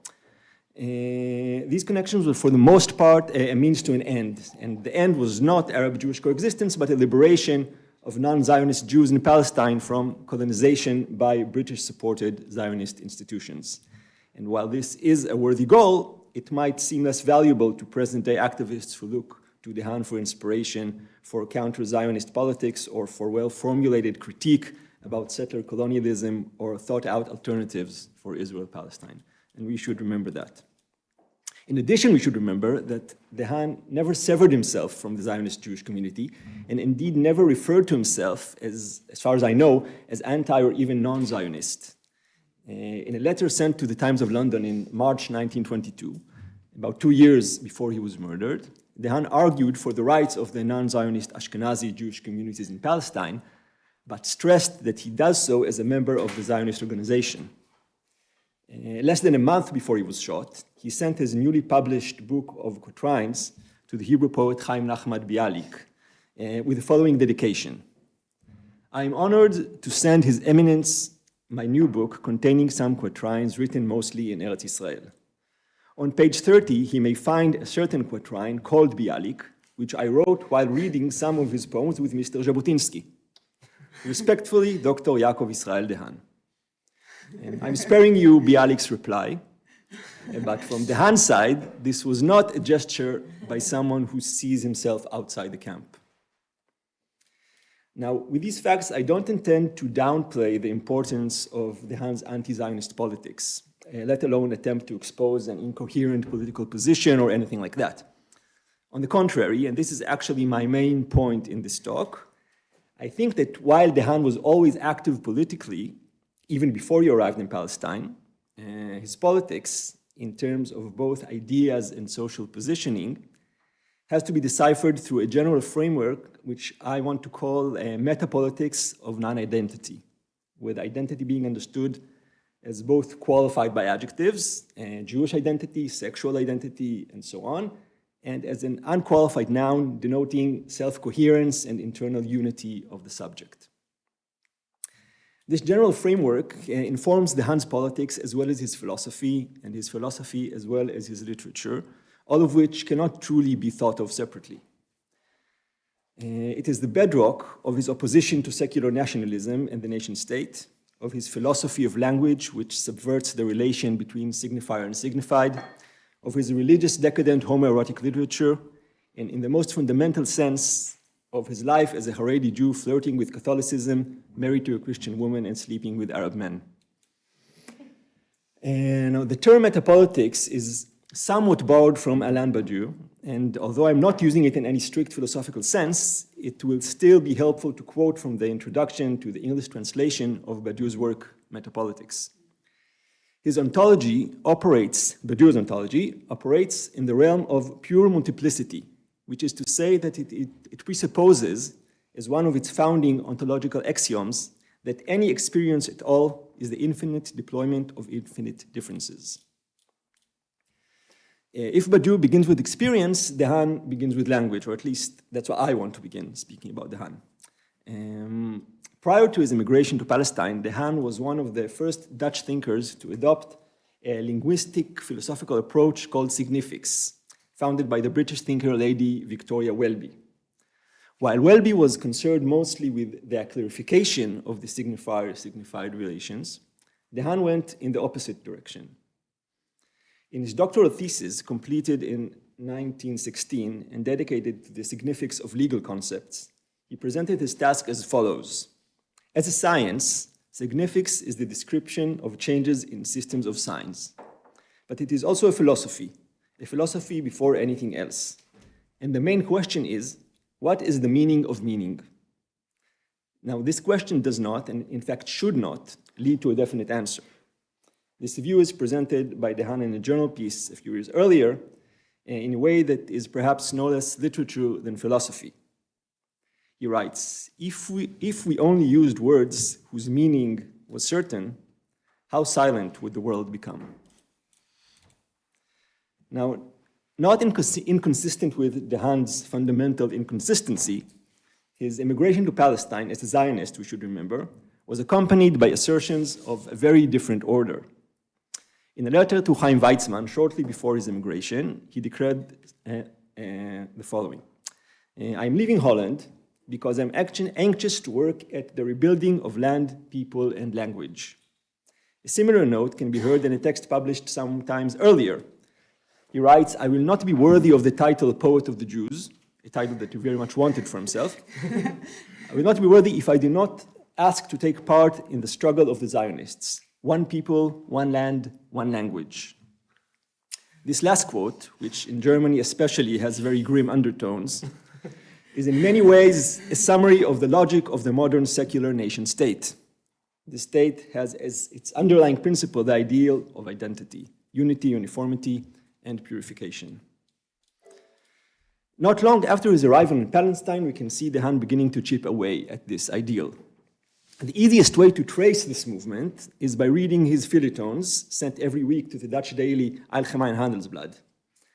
Writing in Jerusalem 2 months after he arrived, de Haan reflects upon Hebrew as a spoken language in Palestine and about the function of language in general. We heard the longer version of what I'm going to say in Tzvi's film yesterday. What does the sea do? Connect lands or separate them from one another? What does language do? Connect people or separate them?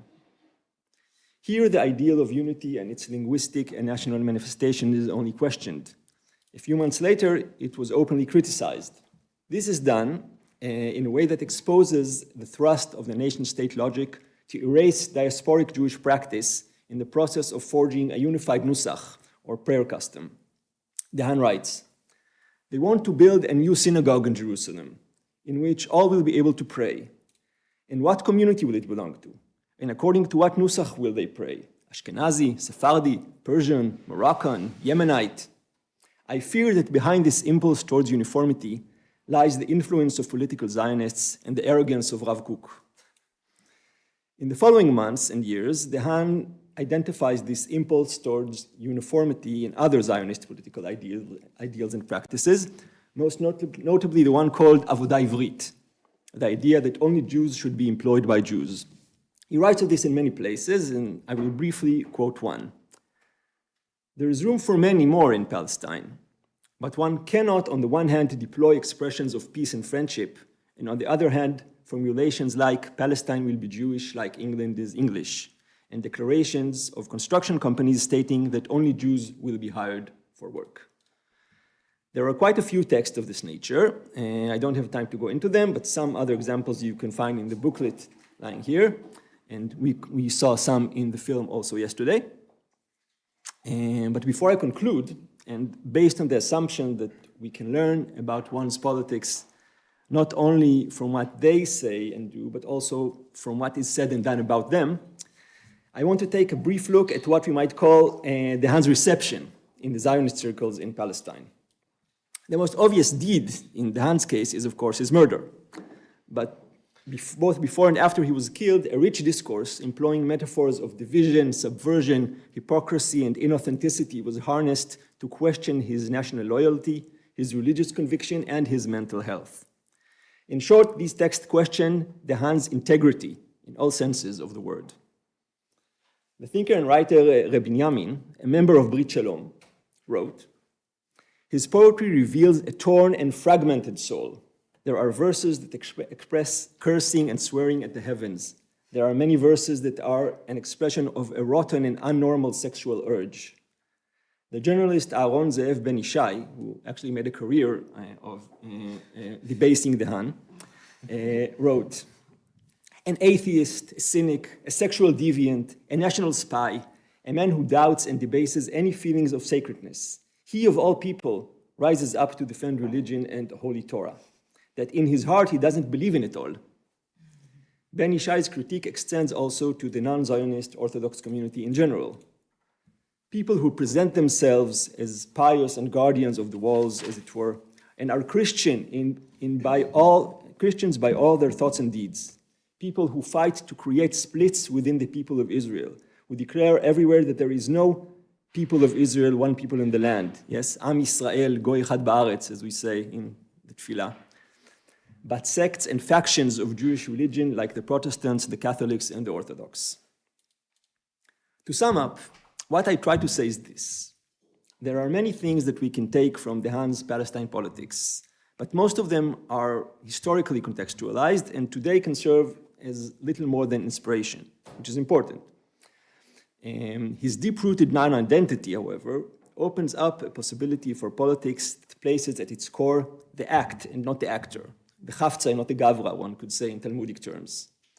In a time when identitarianism permeates not only right-wing but also leftist or progressive political discourse, this is an important lesson to be learned. Thank you.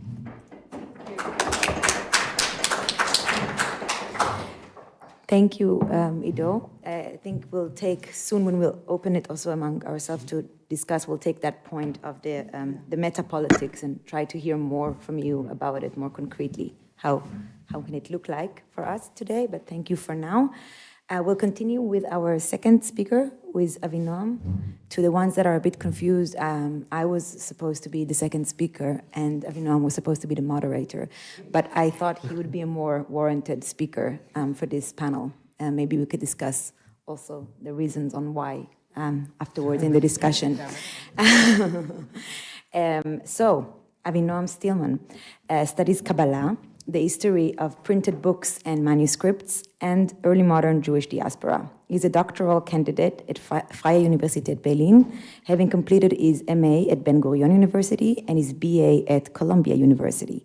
He's also a founding editor of Blima Books, an independent press based in Jerusalem and Berlin and dedicated to radical Jewish literature. Thanks to Blima, we have this translation of the Haan, English and Hebrew, that you could also get for donation here next to where Elad sits. Great. Okay, Avinoam. Okay, thanks everybody. Potchim bichvod achsani. I just want to thank again. Can never thank Elad enough for making this space exist, where we can discuss this character who, is simultaneously in and out of space. Somebody who is, one of these mirror figures, right? I think we've seen it over this, past few. We're under 24 hours now of the Haan Fest, but I think we've seen how everybody sees themselves in this character. I'm coming at this as a historian of the Jews in various empires, as a publisher, and also as at least partially Hungarian.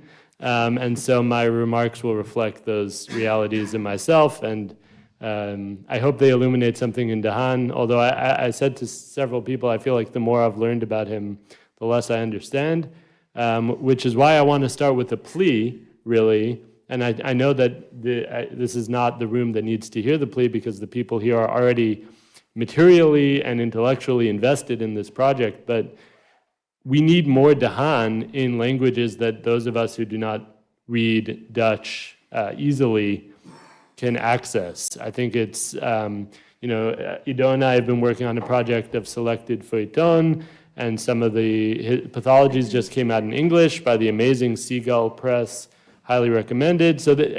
We have our friends Yona-Dvir and Raphael working on this translation, but there's a need for more, because the image is so powerful, and the literal image, the number of photos we have of this person is far above the average, I think, for one of these historical figures, and we keep cycling through the different options, which also reveals the mirror-like aspect, but there's a huge corpus of text, and Ido has read them, but most of us have not, and I think most of us would be interested. So this starts with that plea. And I want to pivot from the plea that we need more text so that we know what we're actually talking about, not just the image, but that we have a corpus. But to also point to a moment 50 years ago in London in 1975, which was the 50th anniversary of de Haan's assassination. We are now marking the 100th anniversary. And in honor of the 50th anniversary, a small group of Tomchei Notre Karta, the supporters of the Notre Karta anti-Zionist orthodox group based in London, published what they entitled A Martyr's Message, written by a figure who I've recently become quite fascinated with, Emil Marmerstein. I'll say another few words about him in a moment, to commemorate the 50th anniversary of the murder of Professor de Haan. This is a very interesting text, and I'll say something more about its author in a moment, but it begins with a famous midrash, a famous Talmudic midrash about the plague of frogs in Egypt, right? So the Jews are children of Israel are in Egypt, and these frogs are depicted as jumping into fiery furnaces in order to sort of overwhelm Pharaoh. They're willing to sacrifice themselves, and the frogs are swarming all the rooms in the house. And this becomes this image of the martyr who is willing to throw himself, and it's the imagery of Hananel, Mishael, and Azariah, these biblical figures who also, in order to fight idolatry, throw themselves on the pyre, right? And so this become, into the lion's den. This is this image of de Haan. And I want to start with Marmerstein's words because I think they're this political, question that we're all facing. On the analogy of the frogs, we who would rather discuss and describe the wars of the Lord than participate in them, I mean, of course, myself, are constantly challenged and rebuked by the heroism of Jacob Israel de Haan. And I just want to say this, to me, I started with a plea for the writings, but his actions are obviously what matters, right? And the politics of the diplomacy, right? Rarely when we talk about Jewish politics are we talking about actual diplomacy, right? Usually we're talking about people like ourselves, sitting, some of whom have jobs, some of whom who do not, who are theorizing. But we're talking about somebody who actively went out and made contacts, built political relationships across borders in order to advance a certain vision. And that vision was not purely his own, right? The vision, as we've learned by now, was not some sort of abstract binationalism. It was actually really very reminiscent of Julie Cooper's talk the other day. It was about autonomy in the Baronian sense. It was about having a Jewish community in Palestine, an Orthodox Jewish community in Palestine, that would be recognized as autonomous over its own affairs. And I think the de Haanian insight is that this is only possible through a recognition of the legitimacy of Arab broadly, and perhaps Palestinian more narrowly, claims to sovereignty. That the only way that there can actually be Jewish autonomy is that if the majority of people in the region have sovereignty and the Jews maintain what is their traditional position as a protected minority within the Ottoman Empire.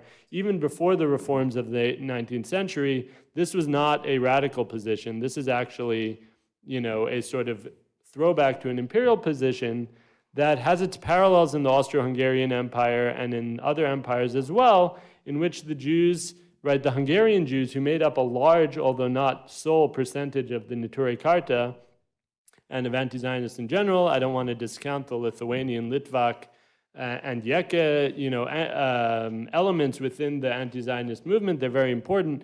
But for the Hungarians, this, the moment of self-definition as an Orthodox community vis-a-vis the Hungarian authorities and the total cut between that and the neolog and the non-Orthodox, that's a foundational moment of Orthodox self-identity, of Orthodoxy as political separatism, that I think de Haan and Rav Sonnenfeld and the other figures in this world, they're bringing to Palestine as the only natural way they know of how to do Jewish politics is to create some sort of autonomy. Let's not forget that at the time this was part of the Agudat Israel, right? There is no distinction between these different haredi groups. Obviously, over the years, they all splinter into a million pieces. But this is basically mainstream haredi political thought, but taken to an extreme that is hard to imagine today. Maybe it's not an extreme, maybe it's just a different flavor.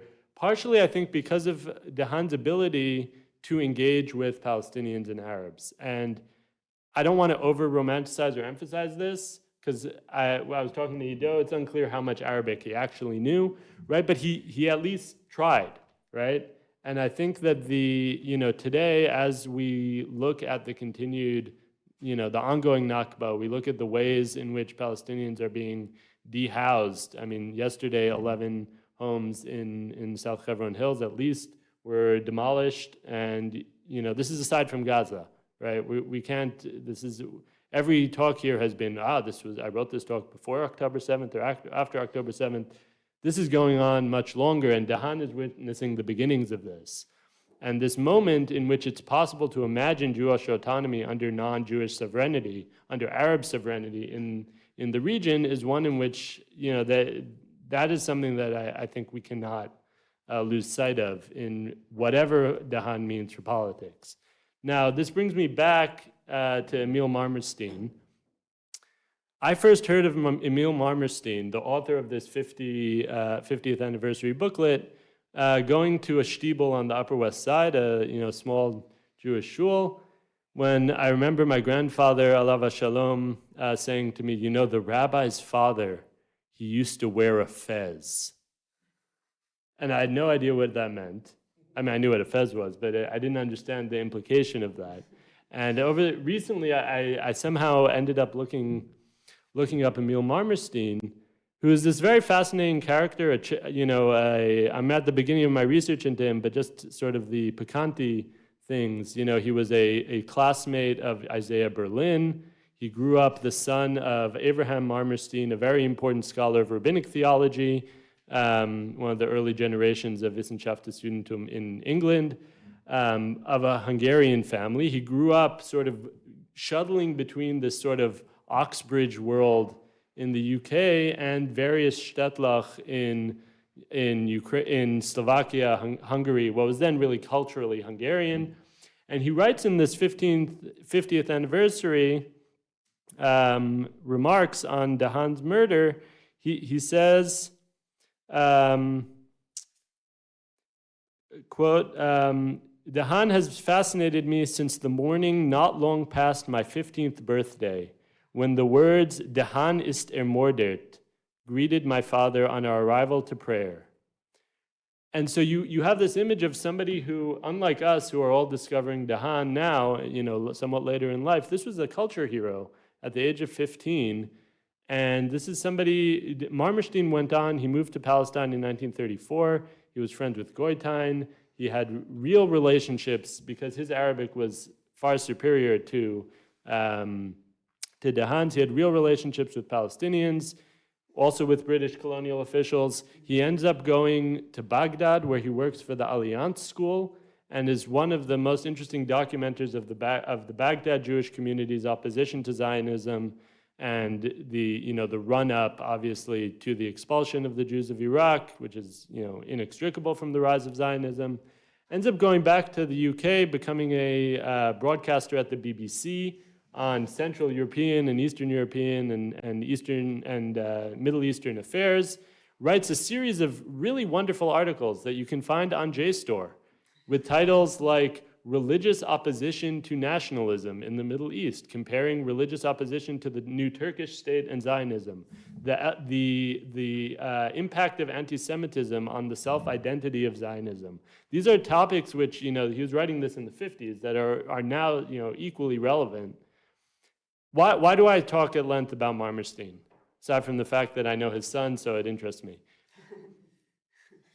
De Haan was not as unique as we think he was. And what de Haan gives us is a window into a moment of Jewish politics which was, like so much else, foreclosed by multiple catastrophes, some self-inflicted, some inflicted, obviously, by Nazi Germany and by other forces, right? We have to, I'm not blaming anybody for losing this thread, but there were other de Haans, and there were other Marmersteins, and there were other of these characters. There were, and I think part of the historical work here is expanding the range of possibility.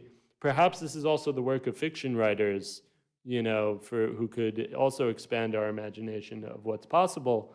But I think that this Central European consciousness that meets Jewish Central European orthodoxy, which has a meeting with the extremely tumultuous colonial setting in Palestine, there are many, many varieties of that, and we actually have to put this into a larger picture of the worlds which on a global scale, Zionism is equally a product of these moments, right? And Zionism is only special because it won, right? And there are many of these sub-ideologies and sub-figures who have to be retrieved in order to attempt anything like thinking ourselves out of where we are. So those are sort of my thoughts on de Haan, and thank you.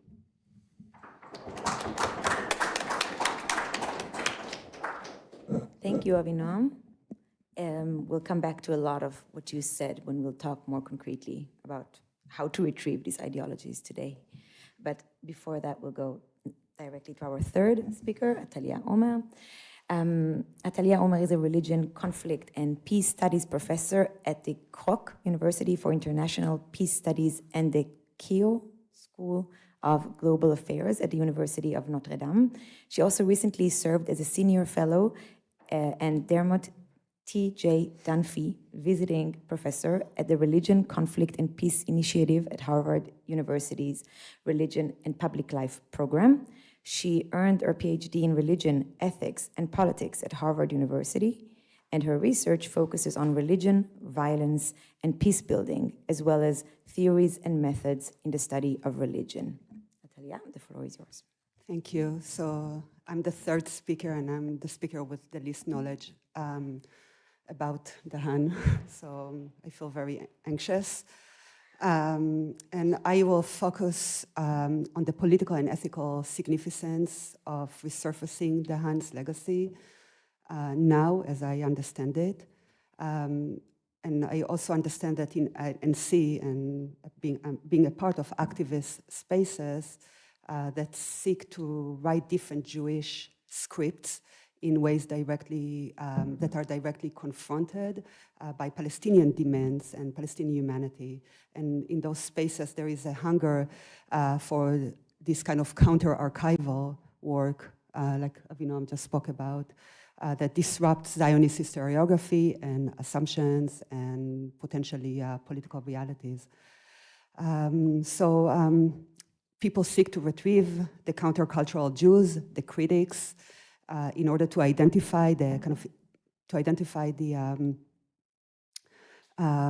fact that the current configurations were not inevitable, and this is a necessary dimension of imagining alternative future potentiality.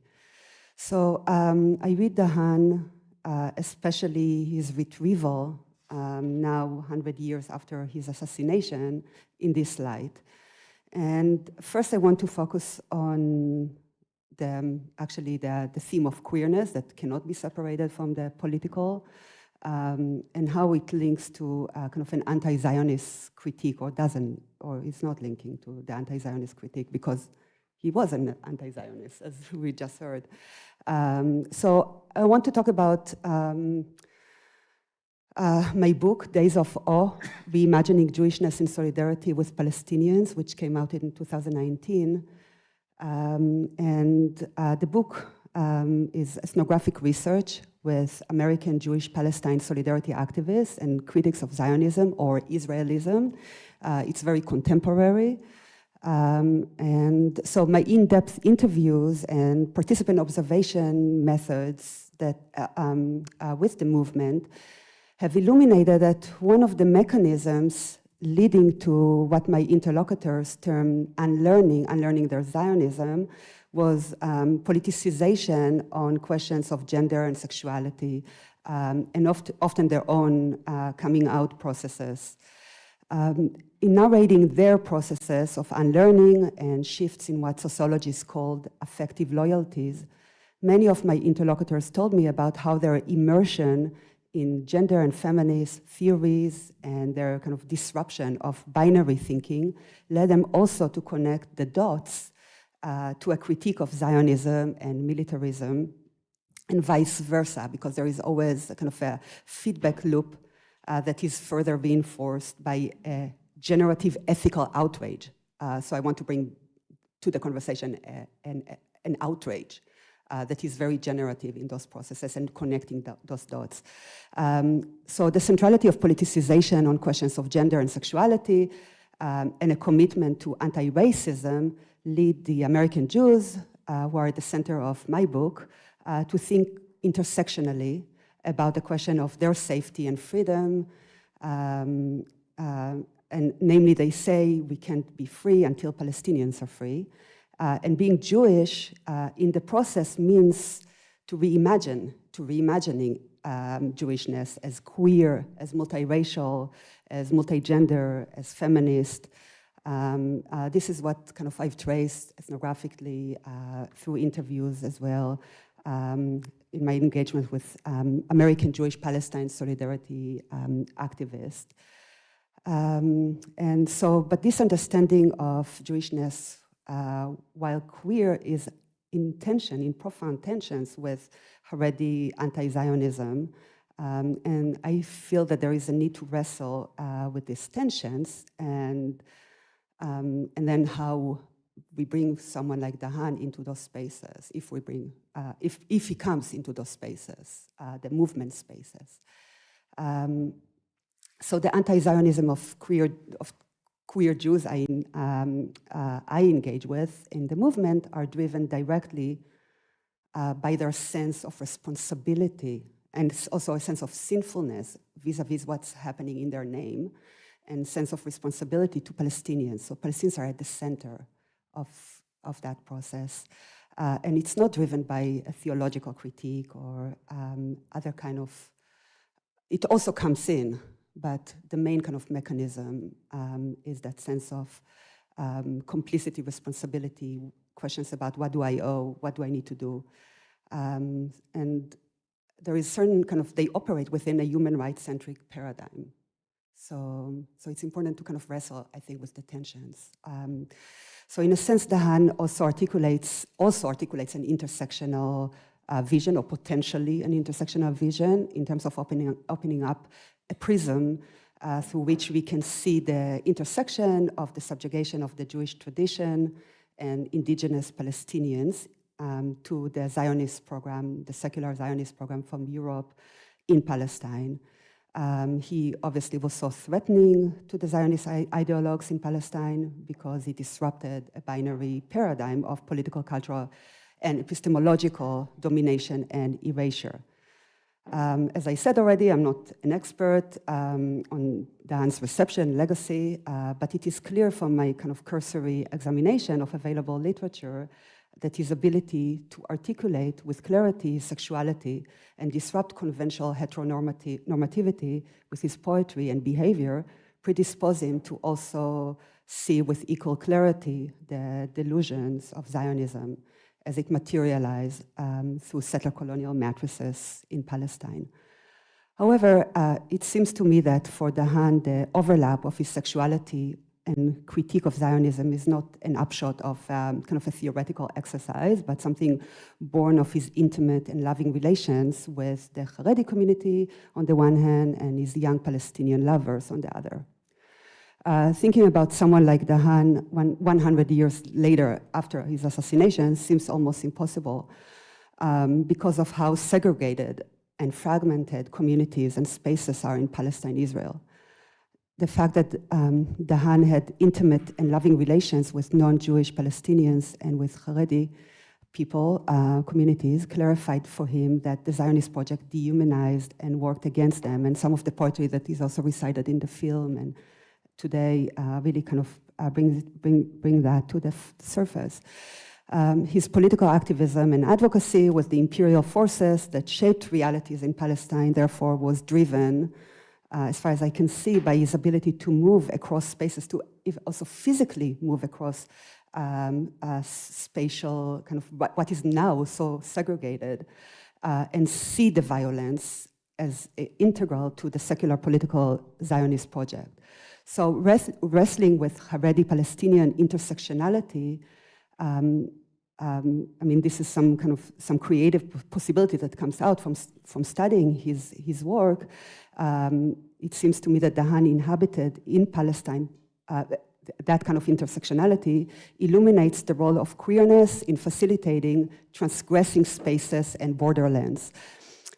It also foregrounds for me a question about how his memory is now segregated too, as we saw in the film with LGBTQI people remembering him in one way and haredi communities, Notre Carter remembering him selectively, thereby operating kind of against the potentiality for kind of his excavation as an intersectional figure that could, if we kind of sit with it and think with it, affect political disruption and defragmentation, spatially and otherwise.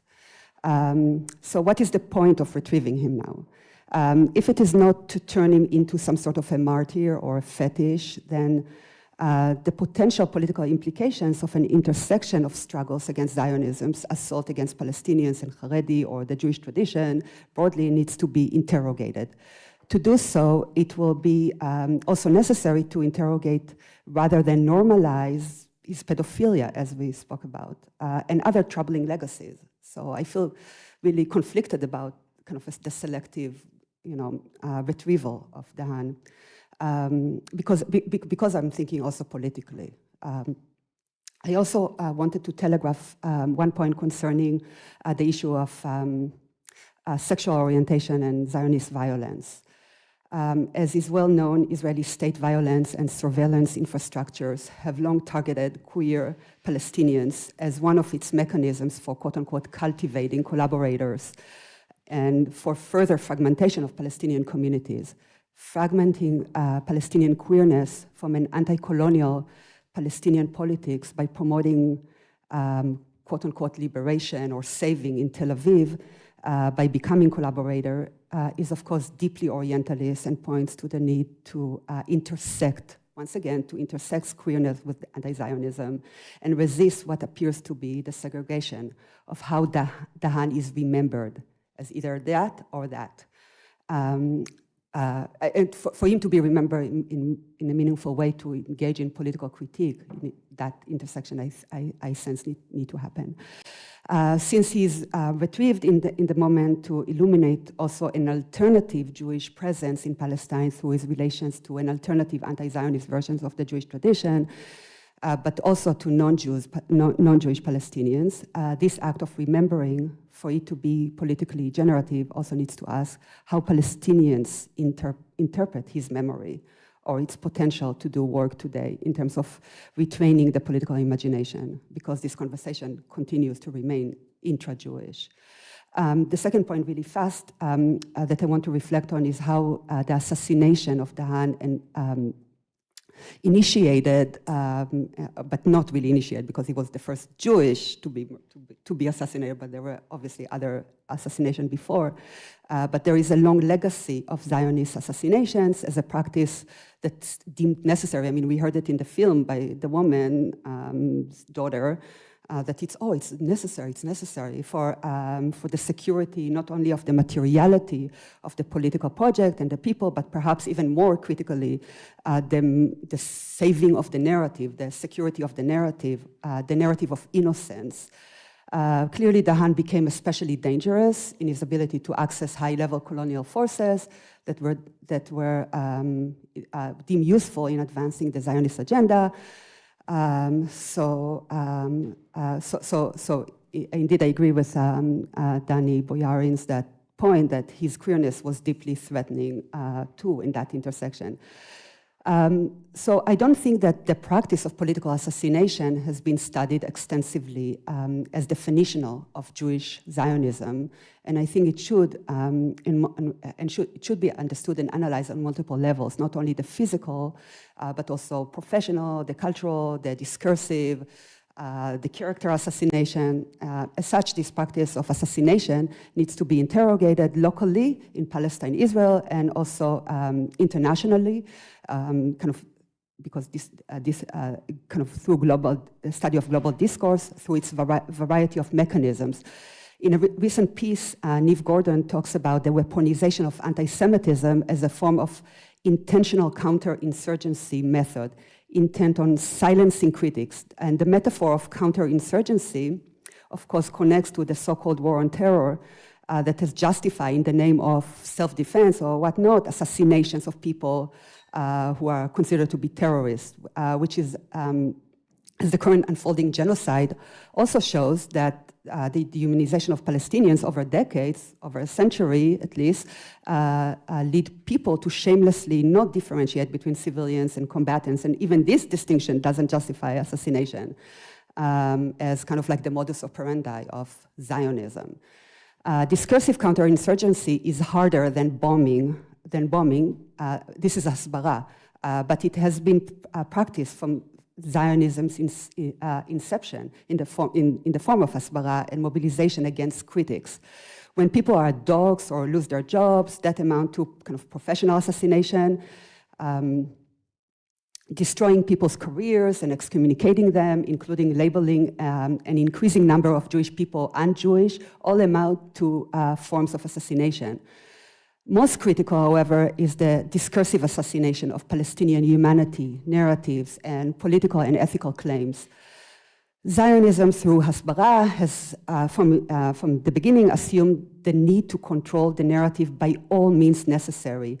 And the assassination of de Haan shows that from its early kind of pre-state years, Zionist actors wanted to silence, indeed needed to eradicate the inconvenient and disruptive Jewish voices, in addition to Palestinian bodies and lands and epistemologies. And the question for me, and I'll conclude with this, is how the resurfacing of de Haan now can help retrain the political imagination through intersectional ethics today, considering the genocidal phase of Palestinian erasure. Thank you.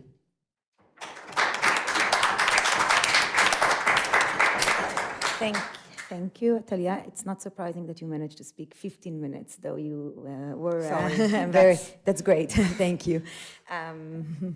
And maybe before we kind of collect some of the things that you said and go more to talk about how could we think the politics of de Haan today, I would say something about myself and my, maybe reservation, what already continuing maybe what you called about this kind of selective retrieval. But I myself am doing my PhD in the field of modern Jewish thought, but I'm working on thinkers that are, like I would say, very, very far away from de Haan. I'm working on, in a way, and in a way maybe not, but we could talk about that. But I'm working on Albert Memmi, Derrida, and Hélène Cixous. So orthodoxy is not so much to be found there in that sense. But that's not the reason why I felt also a bit hesitant to also kind of talk from my standpoint, but and this will be a bit more personal, but also something that I'm thinking a lot about. I grew up in the haredi community in Bnei Brak, not in Jerusalem, but to a very different kind of haredi family. Also my family is coming from Algeria and Morocco, but they completely adopted a kind of Litvak, way of life, though being very integrated into the Shas party. And what I see as a terrifying development that was crystallized to me not only by what my family is now voting for in politics, which is ranging, my beloved cousins, ranging from Bibi to Ben Gvir, so some sort of a politicization that is very scary for me. We saw it also in Our Boys, right? And again, like kind of bringing another TV series about the three orthodox teenagers that burned the body of Muhammad Abu Khdir, and really shaked me in thinking what happened to orthodoxy today. And I'm not so sure, and that is where I'm not so sure de Haan would be the answer to that, or de Haan's heritage specifically, with all of the complexity, could actually adhere. I would be happy to be convinced otherwise, but how could that, or his figure, his legacy, be an answer to the challenge posed to us today in relation to, I would say, a big majority of orthodoxy? So that would be something that, as I said, I'll be happy to be convinced of, but kind of my ambivalence. And now, though you already kind of like gesture towards, I would be happy if each of you could take some minutes before we open it to discuss with everyone about how could de Haan's politics concretely be an answer to the questions that we are posed with today, and maybe just to remind you, the meta-politics of non-identity, the religious opposition to nationalism that is not de Haan's, but you kind of compared it with, and maybe something about intersectional politics. If you could say some things about that, and we could open it for a wider discussion. Okay, so I think that what both Atalia and Avinoam said is very important, and but as Avinoam said correctly, it is important to know that in terms of political terms and the formulation of orthodox critique, both in thought and deed, about Zionism and secular Jewish politics, there were other people who held similar views, expressed similar views which is also important. It's important that we remember them and we harness this thought to current politics. But I think this all remains in the general level of inspiration. Yes. And because now our challenges are different and the things that we need to do are different. But I think that to answer your remark, Yael, again, a solution, I don't have a solution, nobody does. If there was one, we would have maybe implemented it already. So the Haan is also not the solution, but I think part of the problem that you described stems from the logic of the nation state. And I think that the notion of identity in the subjective sense goes hand in hand with the logic of the nation state. I mean, if it were up to me, I would put a moratorium on the use of the word of identity at all. And I know it would do very much, some people will be left without words, but maybe that would be necessary because I think, and also to answer your reservation, which I also share about the Haan's maybe not anachronistically say pedophilia, but if we do not think of him as in identitarian terms, that he was a pedophile, but that he, some of his sexual acts were pedophilic, and some other things that he may have done. I mean, I'm not sure, as Zohar said, that I would want to sit and drink tea with him. You don't need to be friends with people in order to take part in political actions with them. And if we are able to separate, to concentrate on the deed and not the person, on the Hafta and not the Gavra, it will be much easier for us, I think, to do many political things. And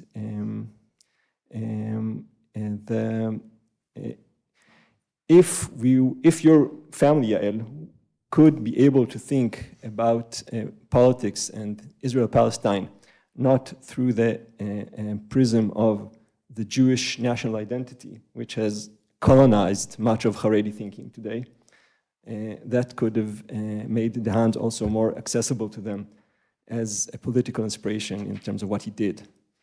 Thanks. Go ahead. Okay. Few thoughts. One, I was just reminded I was in the States a while ago and had the chance to meet activist who's very involved in JVP organizing, help, some of the big demos that we've seen on, those of us who are not there have seen images of in Grand Central Station, all these, very spectacular things.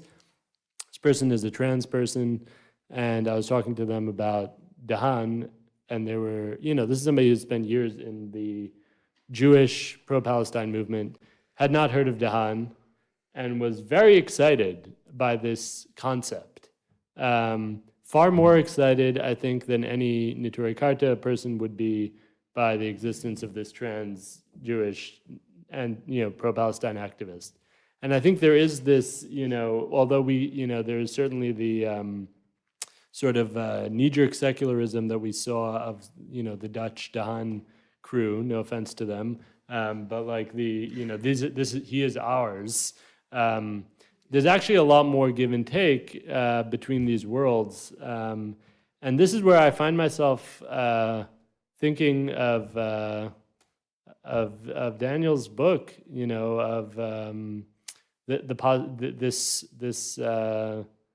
this union between the queer and the and the orthodox. It's impossible not to think of it sitting across from you.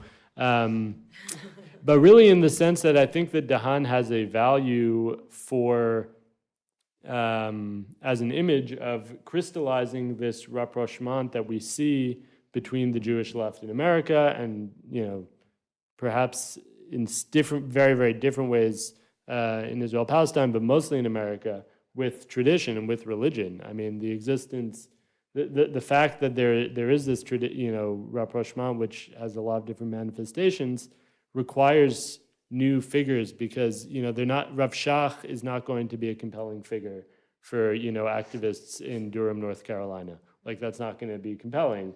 But de Haan could, I think, have some quality of crossover appeal, and that, of course, is a political question of like, how do we create our own heroes, and do we need to create our own heroes? Is that actually against the movement mentality? Is that counterproductive? But I want to pick up two themes, and then I'll be done, that came to me through also reading Marmerstein's remarks. And those are, again, I feel like I'm channeling our Reb Daniel here, but tshuva and sublimation. And these are two things that Marmerstein points out. Is first of all, and we saw this in the movie last night, and Svi, I think, did an amazing job of showing this, like, in the concept of repentance, which is entirely foreign, right? We're like dealing with this one person as if he was one person throughout his life. I mean, the concept of repentance, like, I want to believe that my settler family can do tshuva.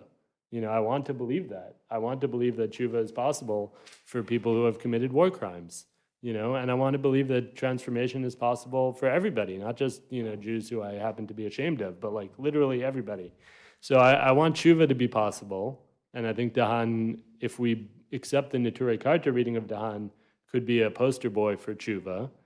And, Marmerstein says, and I think it's great, he's like, all these people read his poetry, they're so enlightened they haven't even heard of sublimation.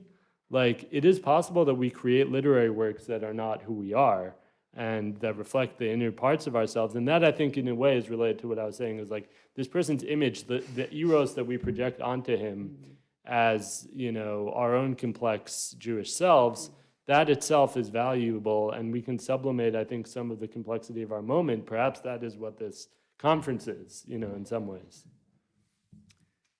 I have so many thoughts. I think that, like has been said, I think that there is great value to see kind of the study and engagement with someone like de Haan within a broader kind of context of counter-archival work, de-Zionization of Jewish history, and in Palestine and beyond, modern Jewish history. So it's a critical dimension of that process. So for sure there were other de Haans and other people. I'll also be actually really interested in someone who did not come from Europe and was there, in Palestine, a Jew. Who made some of those, I know that there are, but then why de Haan? Is someone to be singled out in a sense, but definitely there is, a great importance in the kind of the broader effort to engage in basically a decolonial intervention, because it's really reading against the grain, against the Zionist historiography and total control of historical knowledge production, assassinating all the other figures, figuratively or materially, so this is. But within that, the ways figures are kind of resurface in the contemporary moment through this counter-historical work, in order to presumably, to have an effectiveness in the movement now, in the present, but also as a part of the process that is always kind of like a shift from past, present, and future. Imagine kind of a different, an alternative. I mean, it's really like in Arendt, retraining the political imagination. So here it is important to surface the people in complex ways, and also critical, because then it works against the danger of fetishizing, of making them into some sort of symbols, and that can be dangerous. And it also can be dangerous to fetishize the haredi community in this context as a counter to, and this is why it's critical to think, kind of to engage in that work of double critique. That it brings in gender, analysis of gender, and which is what I saw, what I've been experiencing in the space of, the group that I focused on for my work, American Jews who are in Palestine solidarity spaces, and they're all across a spectrum of, where they're coming from in terms of their where they were incubated, so to speak. So yeah, that's and then finally, I just want to reinsert the point because you asked about intersectionality, that I'm really concerned by the absence of Palestinians. Not as just like extras in the story, but how do they come in? And maybe there is a need to generate intentional research to see how the Haan reception within Palestine space. Maybe they have. Maybe you have something to say about that. Unfortunately, not very much. Yeah. Well, I will say that on his assassination, the Palestinian mayor of Jerusalem wrote a letter noting his death that was translated into Hebrew. So like they were aware. Yeah. And these sorts of things. There were articles also published in the newspapers in Iraq and in Egypt. But that was at the time. I mean, I thought you were asking about contemporary Palestinian No, at the time, but also as history continued. Yeah. Okay, thank you very much. Sorry, we will open it now. I know, I saw. Don't worry. But then yes. Yes. And Daniel, Hannah, Oded. Thank you. Just a couple of things. First of all, I'm feeling very uncomfortable about the demonization of sex with 14-year-olds. I mean, these things have historical and cultural context. I would ask you somewhat provocatively. By the way, I agree with every other word you said. You're talking to me. I'm assuming. Okay. I would ask you somewhat provocatively if every man in Europe in the 19th century who married a 14-year-old woman was a pedophile. Yeah, no, but... or is that reserved for no. So I think more of it, I'm not saying, it's not a question of excusing or forgetting, but it's also a question of paying attention to social, cultural context and expectations. The fact is that he decides that 14-year-olds are adults, so he does recognize, he's not a member of NAMBLA. He's not... No, thanks for inviting me to clarify this point, because it's not, I get it, I understand, and I'm actually, as I mentioned earlier, there is a whole conversation in anthropology about, it's a very critical question about, for instance, even immigration and refugees, like the kids who are, in the border between Mexico and the US, are they children or not? I mean, it's a very critical question. The point is about how is coming, and so yes, about the question about men marrying girls. Actually, from my other research, that was in Kenya. I mean, it's so rampant today. Child rape. I mean, even if it's marriage, and with girls. So. No, I don't ask what... No. But sorry, I don't ask whether we are not in a moral position to condemn such social arrangements. No, I understand you're asking the historical question. Do we then name all of the men who live according to the norms of their society as pedophiles? In other words, do we pathologize them? No, I understand. Point well taken, but I'm also worried about not bringing it to the conversation when we look about de Haan today, politically or whatever you want to retrieve him for, and not contextualize it for today. And this is why I kind of try to do the contrast with, the American Jewish Palestine solidarity activists that I studied, and how they bring in queer realities and theory into their understanding of why they're in that space. And you need to, there is a need to engage in double critique, and that also goes to how, the Hasidic tradition or the haredi community, anti-Zionism comes into that space. You have to engage in kind of double critique, which is deeply historical. It has to be deeply historical. And it's hard to do when you are in kind of a space that,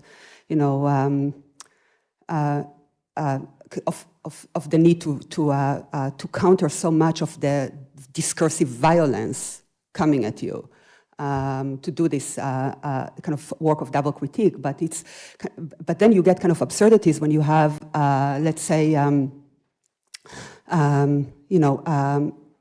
let's say Muslim women in Palestine who speak against, who articulate very kind of feminist discourse, that somehow they are being rendered as not really authentic in the name of Islamophobia. Basically, people who are fighting on the level of theory against Islamophobia in the context of the United States.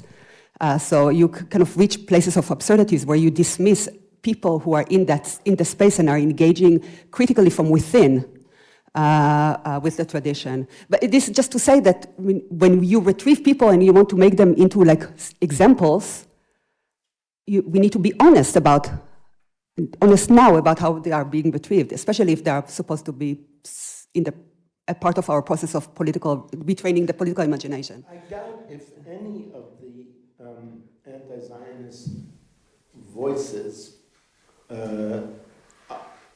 are advocating sex with 14-year-olds. But it's still something that I think that needs to be discussed. Also, in order to have good arguments when the other people come in. I'm not against any discussion.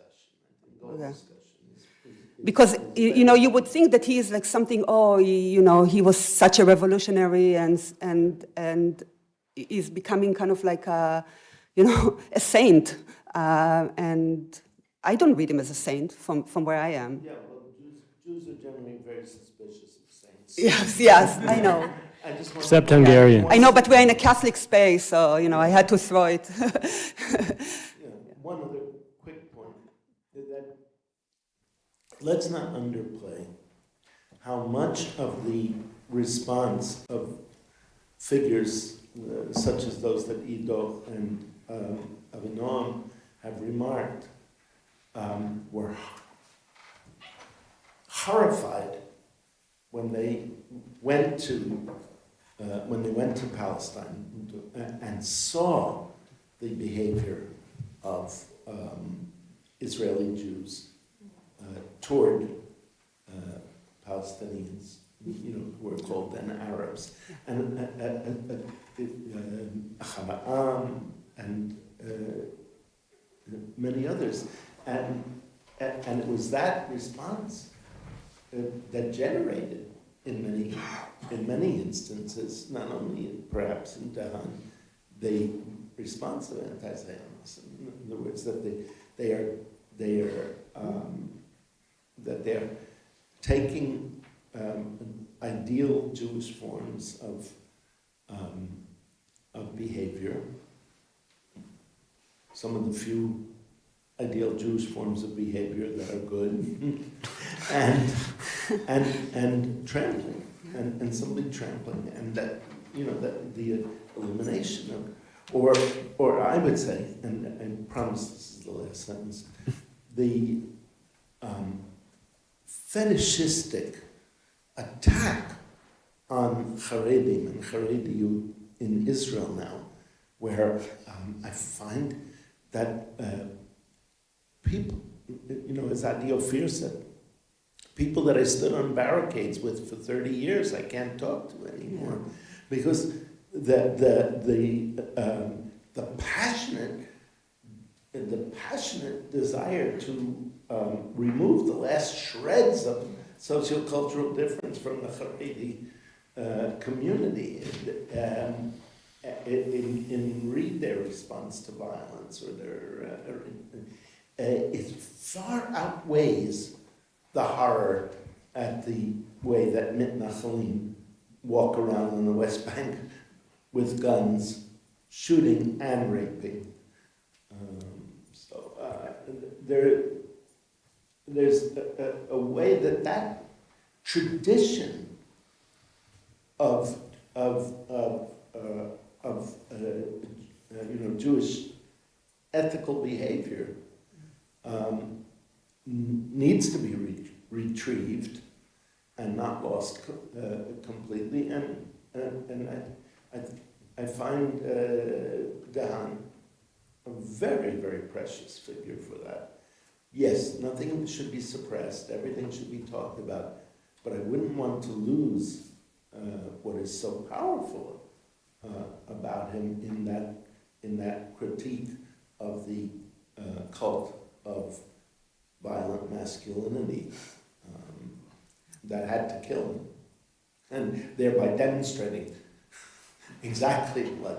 Yeah. Who needs to say?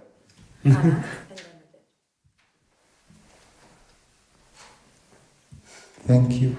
Yeah, I think it's very rare to have a whole conference about a figure whom we don't know and haven't read anything of. I do think that a conference about many Mizrahi thinkers who wrote in the same generation in our mother tongue has a lot of significance. Like Ben Kiki, for example, who was born in Tiberia and was translated into English in 2015 by Tzvi Ben-Benit and Moshe Behar. They have this anthology. He's one of the most interesting figures I came across with by reading him in Hebrew. So I think, maybe to dig and excavate figures for activists in South Carolina, fine. Have a poster, fine. But we need to think about also this room in itself, because he said Palestinians are lacking here.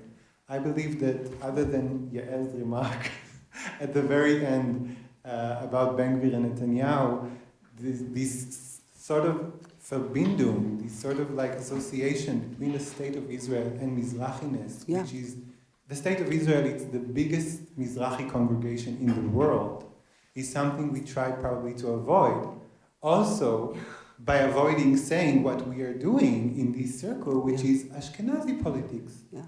And it's fine, we said that we are not avoiding the body, therefore we should not avoid Ashkenaziness. We do Ashkenaziness, and that's fine. Yeah, this is why I said to have studies of Jews in Palestine during that same time, Jews from Palestine, not from Europe. And so I think excavating is the most Orientalistic thing you can do.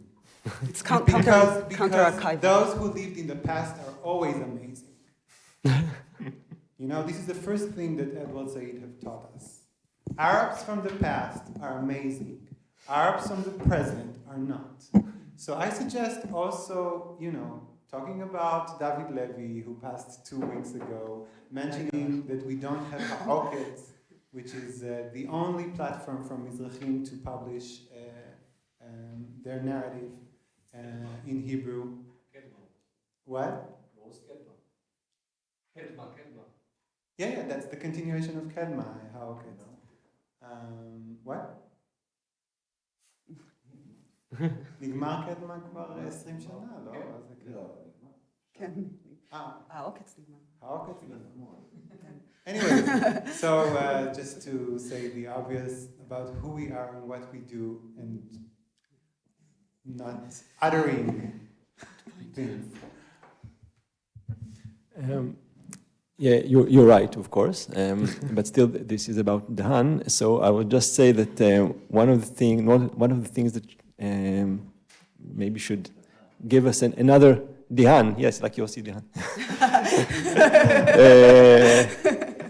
should give us another angle about how he was positioned in Jerusalem in the 1920s. He taught at a school for law set up by the British Mandate authorities in order to make new lawyers where both Jews and Arabs both studied there, mostly Jews but also Arabs. And after de Haan began to publish his anti-Zionist and provocative texts, and to also to be active in subverting Zionist politics, both vis-à-vis the British and the Arabs. There was a boycott on his classes at this school by the Zionist students. And the two students that did not follow the boycott were two Sephardi students. One was the cousin of Avinoam Shalom, Yehuda, and the other, I don't remember his name. But they were, there was a shaming campaign against him, and their names were published in newspapers as the ones who broke the picket line. And I think that it's not no coincidence that they were Sephardi or Mizrahi, and who were not. It's going to be, maybe it's a generalization, but speaking in general terms, were not at that time divided by the orthodox or secular nationalist division, binary. Yes.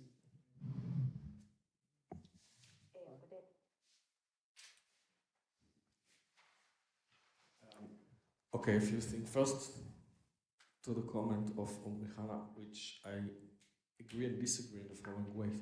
Let me go to the disagreement because that's more interesting.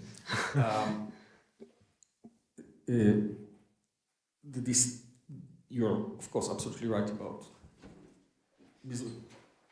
almost whatever you say. So I just don't want to repeat. The point is that we here, especially in that context, and context of how to see Shas, for instance, the idea that we have to repeat the same sociological readings of the relationship between the Mizrahi and the Ashkenazi, the oppression, and all of that what we know, to just duplicate it to the relation, the old, very old traditions of what's going on between Ashkenazi and Sephardi, or Ashkenazi and Mizrahi text about, in modernity, don't speak about, is again just to repeat the same Ashkenazic Sephardic thing about a whole tradition which function entirely different, including Shas. It doesn't function exactly as the Israeli. I don't try to hide all the problems, all the racism and all that, but it's different. And you cannot take the Ashkenazi tradition in modernity of anti-Zionism without the Tzitzat Novel. It's like part of, without the Tzitzat Novel, without the Algerian rabbi who first gave to Ashkenazic Jews the way how to look on Shabtai Tzvi. Yeah. And I don't think you can understand anything about modern Sephardi without Balei Tosfot. It doesn't work. It's like it works if you just apply a certain very Israeli way on the Jewish people in what is going on in Israel. It's just wrong. And therefore Shas is for me, was a very important movement, also for Nono. Perhaps not for the same reason, but I thought there are things that should be studied there in a different ways, which I take some of the things that, of course, you said. I just wanted to make that. Okay, I will try to be short. About Dani and Atalia, I think to say that to say how it is for 14 years woman. A girl to get married in Europe is wrong, because if you read, it's not wrong, it's not accurate, because if you read gay literature, it goes at the early 20th century with pedophilia. You read Arnold Deblin, 3 wonderful. You read Thomas Mann, you read all of that, there is, the point of pedophilia is there, but what I want to say is not, of course, the question is, at what moment it becomes critique, and of what? And I think you can see it, there is the moment where the critique goes, you can hear when people speak about Catholic priests, and gayness and pedophile, and when you hear you hear it about rabbis, yeah, and what you hear is not only the critique about the Catholic Church. You can hear what exists today, the homophobia that exists today. It's allowed to speak homophobic there, about unnatural thing that happens there, about all of these things that you would not speak if it would not involve the Catholic or the rabbi or something like that. So something is basically the critique of the Catholic and so on. Last thing is just for, the main part is to Ido. The point on Bialik, I think it's important because it has to be completed in a certain way. De Haan comes, he's a Western Jew. He's not a Central European Jew. So the Hungarian is not exactly the model that he had in mind. He comes with the nation state. He doesn't have the Ottoman Empire, he doesn't have the Habsburg. That is the only possibility that he knows. And when he speaks, the two figures, there are three figures, Sonnenfeld, which is the Ottoman Empire or the Habsburg Empire, and then you have Cook and Bialik. Now, Cook and Bialik, in a way, are very similar. They both come from Volozhin, nothing that's, they have a certain, but De Haan hate Cook from the very first moment, or almost even before he becomes anti-Zionist. He sees in him a disaster, and I think if we think about 29s and the disaster that Cook brought was one of in the Kotel and the Mugrabim neighborhood and all of that he supported, the destruction of it and all. It's very interesting to see De Haan that he was so sensitive to that. Whereas Bialik, I think we have first to read it a bit. De Haan is a very... Okay, I don't want to take. I spoke to... Nono, you wanted to respond, I think, or...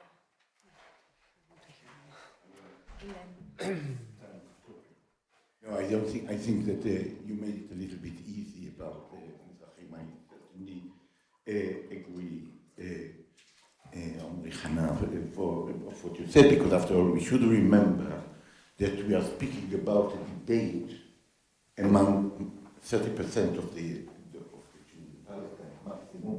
I think that Faraday could say at least 70% at that moment, which means that they are totally out from the story, and it is even strange, as you said, because he taught some to people who became distinguished later and are crucially important. And I think that we have to see how this historical construction of the Yeshuv Yashan Yeshuv Chadash, or the historical construction of Zionism, anti-Zionism, even in this specific case, because it's almost like Faradi, because you don't know if he's Zionist or not Zionist. That's the point with him. He's almost like, he's almost, because you will not know Faradi, no Mizrahi, no one in this context can find himself within this dichotomy of Zionism and anti-Zionism. Yes, it's very ambivalent. And I think that all these Ashkenazim collaborated a few years before the assassination in the nomination of Rabbi Cook. Because anyway, nobody was really against it. And it brings me to think about one other, okay, so saying that, I think indeed that it must be said, first of all. Yes, I mean, it is important, not in order to deny the entire discussion, but first of all, to say it. There were also Jewish, indigenous people that came much earlier, because all the issue is also something of 100 years, and all of them can think, and they deny the Sephardic culture, which is not only Talmudic, like the Ashkenazi. But we didn't hear also about Sonnenfeld, about Rabbi Sonnenfeld. I mean, because suddenly we have only De Haan as the representative of the ultra-orthodox, and no, we all from since since I know Oded, I realized how important. Who taught me how important De Haan is, even not in your side. Yeah, but still, I think it's not to to underestimate his role. Of course, cannot be Sonnenfeld. It cannot, but when we think about the political relevance of it, and when so I understand some things that all of you said. First of all, that he became anti-Zionist only after his assassination. No, but the assassination defines what Zionism is. Yeah. The assassination defines that Zionism will kill any Jew who will try to have any agreement with Palestinians. Yes, it is important. That's why Ben-Kiki was not assassinated. You see, so Ben-Kiki, you can use him, but he was not part of a debate with the Zionists. He did not realize what it's leading to while de Haan led it. And the other question is how can we find within these texts, how can we work with them today? Yes, how in a different way? Yeah. Obviously, today we will not be able to use de Haan if we will not use also at the same discussion, people like the people you mentioned before and that are included in Tzvi and Shiko's volume, important volume. It was not translated into English. Avinoam. We have a hope to publish a Chaim Ben Kiki volume.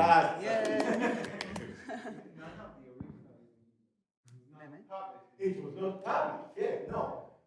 Of course, it was not ridiculously. It was not published in translation only. Only in translation. You can. Yeah. Thank you for that. Wait, Yona, and then.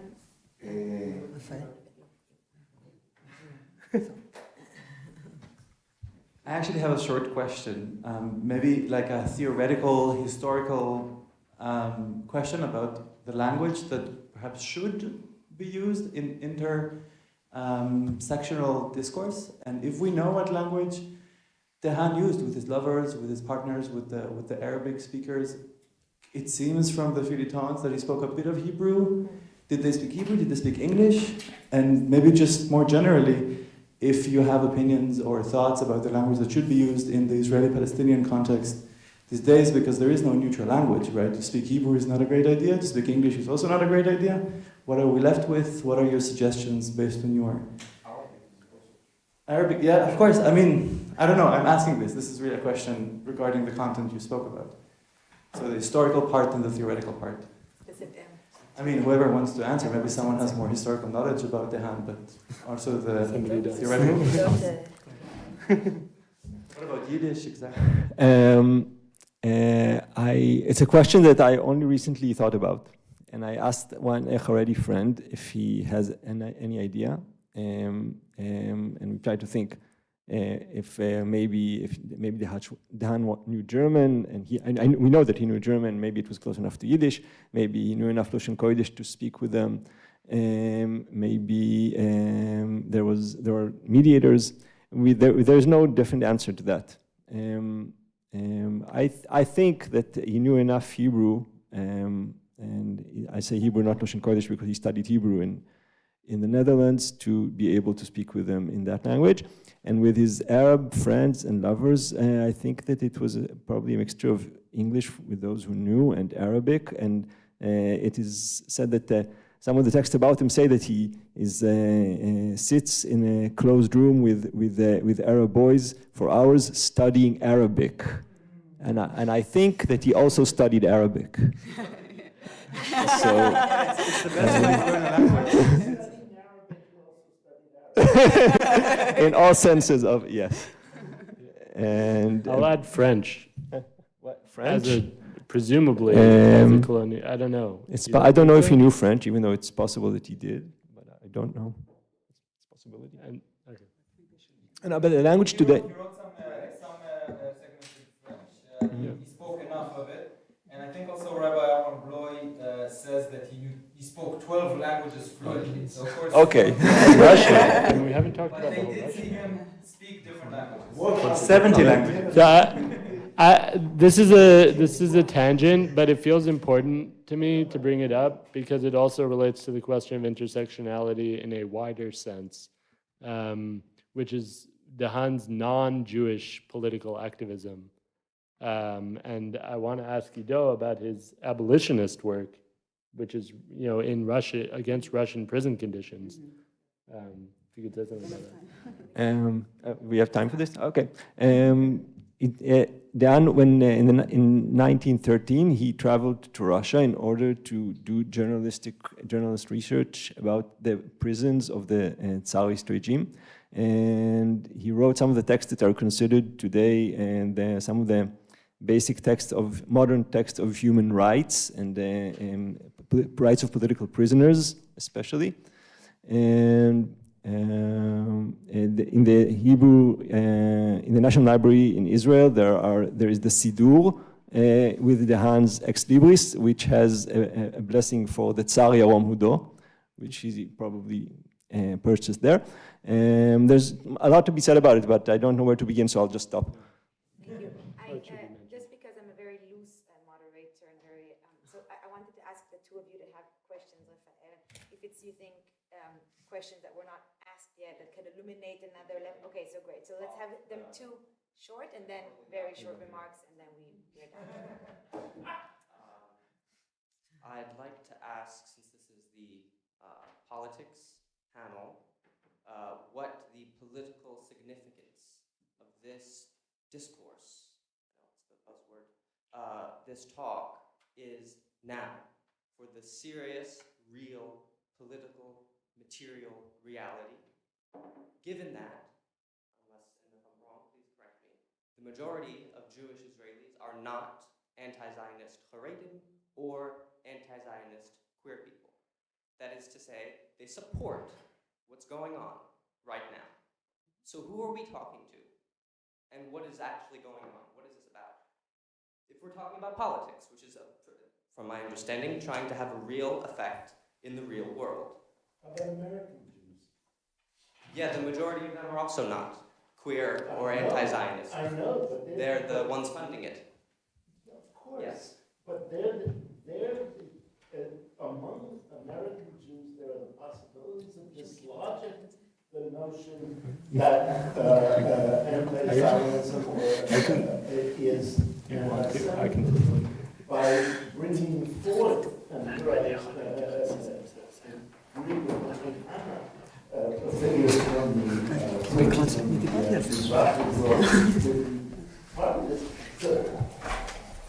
by demonstrating, and I think it's actually happening, especially by demonstrating that there was an important traditionalist, orthodox, traditional, and orthodox is a really German term, voices against Zionism. It would begin to dislodge the... I hope so. I'd like to agree with you. I was just in the U.S. I see it happening. I don't know amongst... I mean, without American Jews, Israel I completely agree with you. Will not be killing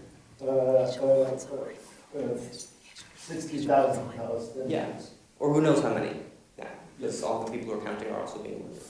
I want to hope and agree with all of that, but given like the very real situation that basically no one thinks like this, who are in positions of power, what is like a real possible way of reaching a broader public with a view that they could conceivably, before 2 million people get murdered, agree to? Actually, I will answer shortly, and then we... No, okay. Okay. No, I thought Rafael skipped the question, or we... Okay, so Yala, you go for the question. You know, he says go to say the question, of course. So I want to go back to pedophilia or loving young people. One thing that one issue that was not raised, and the way I think about it at the moment is it's this power, right? The power relation. Their eroticism is one thing, but there's the power aspect of it, which I think is then the problematic element. And there's a difference, however, in desiring a male body, and in the tradition of the desire of a young male body, and boys for caressing and Greek culture are actually introduced to the society, and they're raised to become grown men themselves. There's an element of respect there, as opposed to the female or girl's body, which is kind of always disposable. And so I think we are on different planes when we talk about whether it's male or female in the traditional meaning of male and female. Yes. Thank you for the comment, Atalia. Shortly, and we go for lunch and continue there. Yeah, I just want to say that I spoke exactly to this point in my, my engagement, and it's based on kind of ethnographic work with American Jews who are in Palestine solidarity space, and it's a long process of getting to that unlearning of Zionism. And these are the people who mobilize, very directly, immediately, against the genocide. And so, but you have to see it within a broader context, because you have actually there are more Christian Zionists than Jewish Zionists. And there are all kind of like convergences of powers. So the work, kind of the discursive work and the activist social movement work needs to happen and is happening in multiple places. But this is, I thought that I directly addressed that point that you raised. Okay, thank you for our great speakers, for the organizer, and for our participants. And let's continue this at lunch.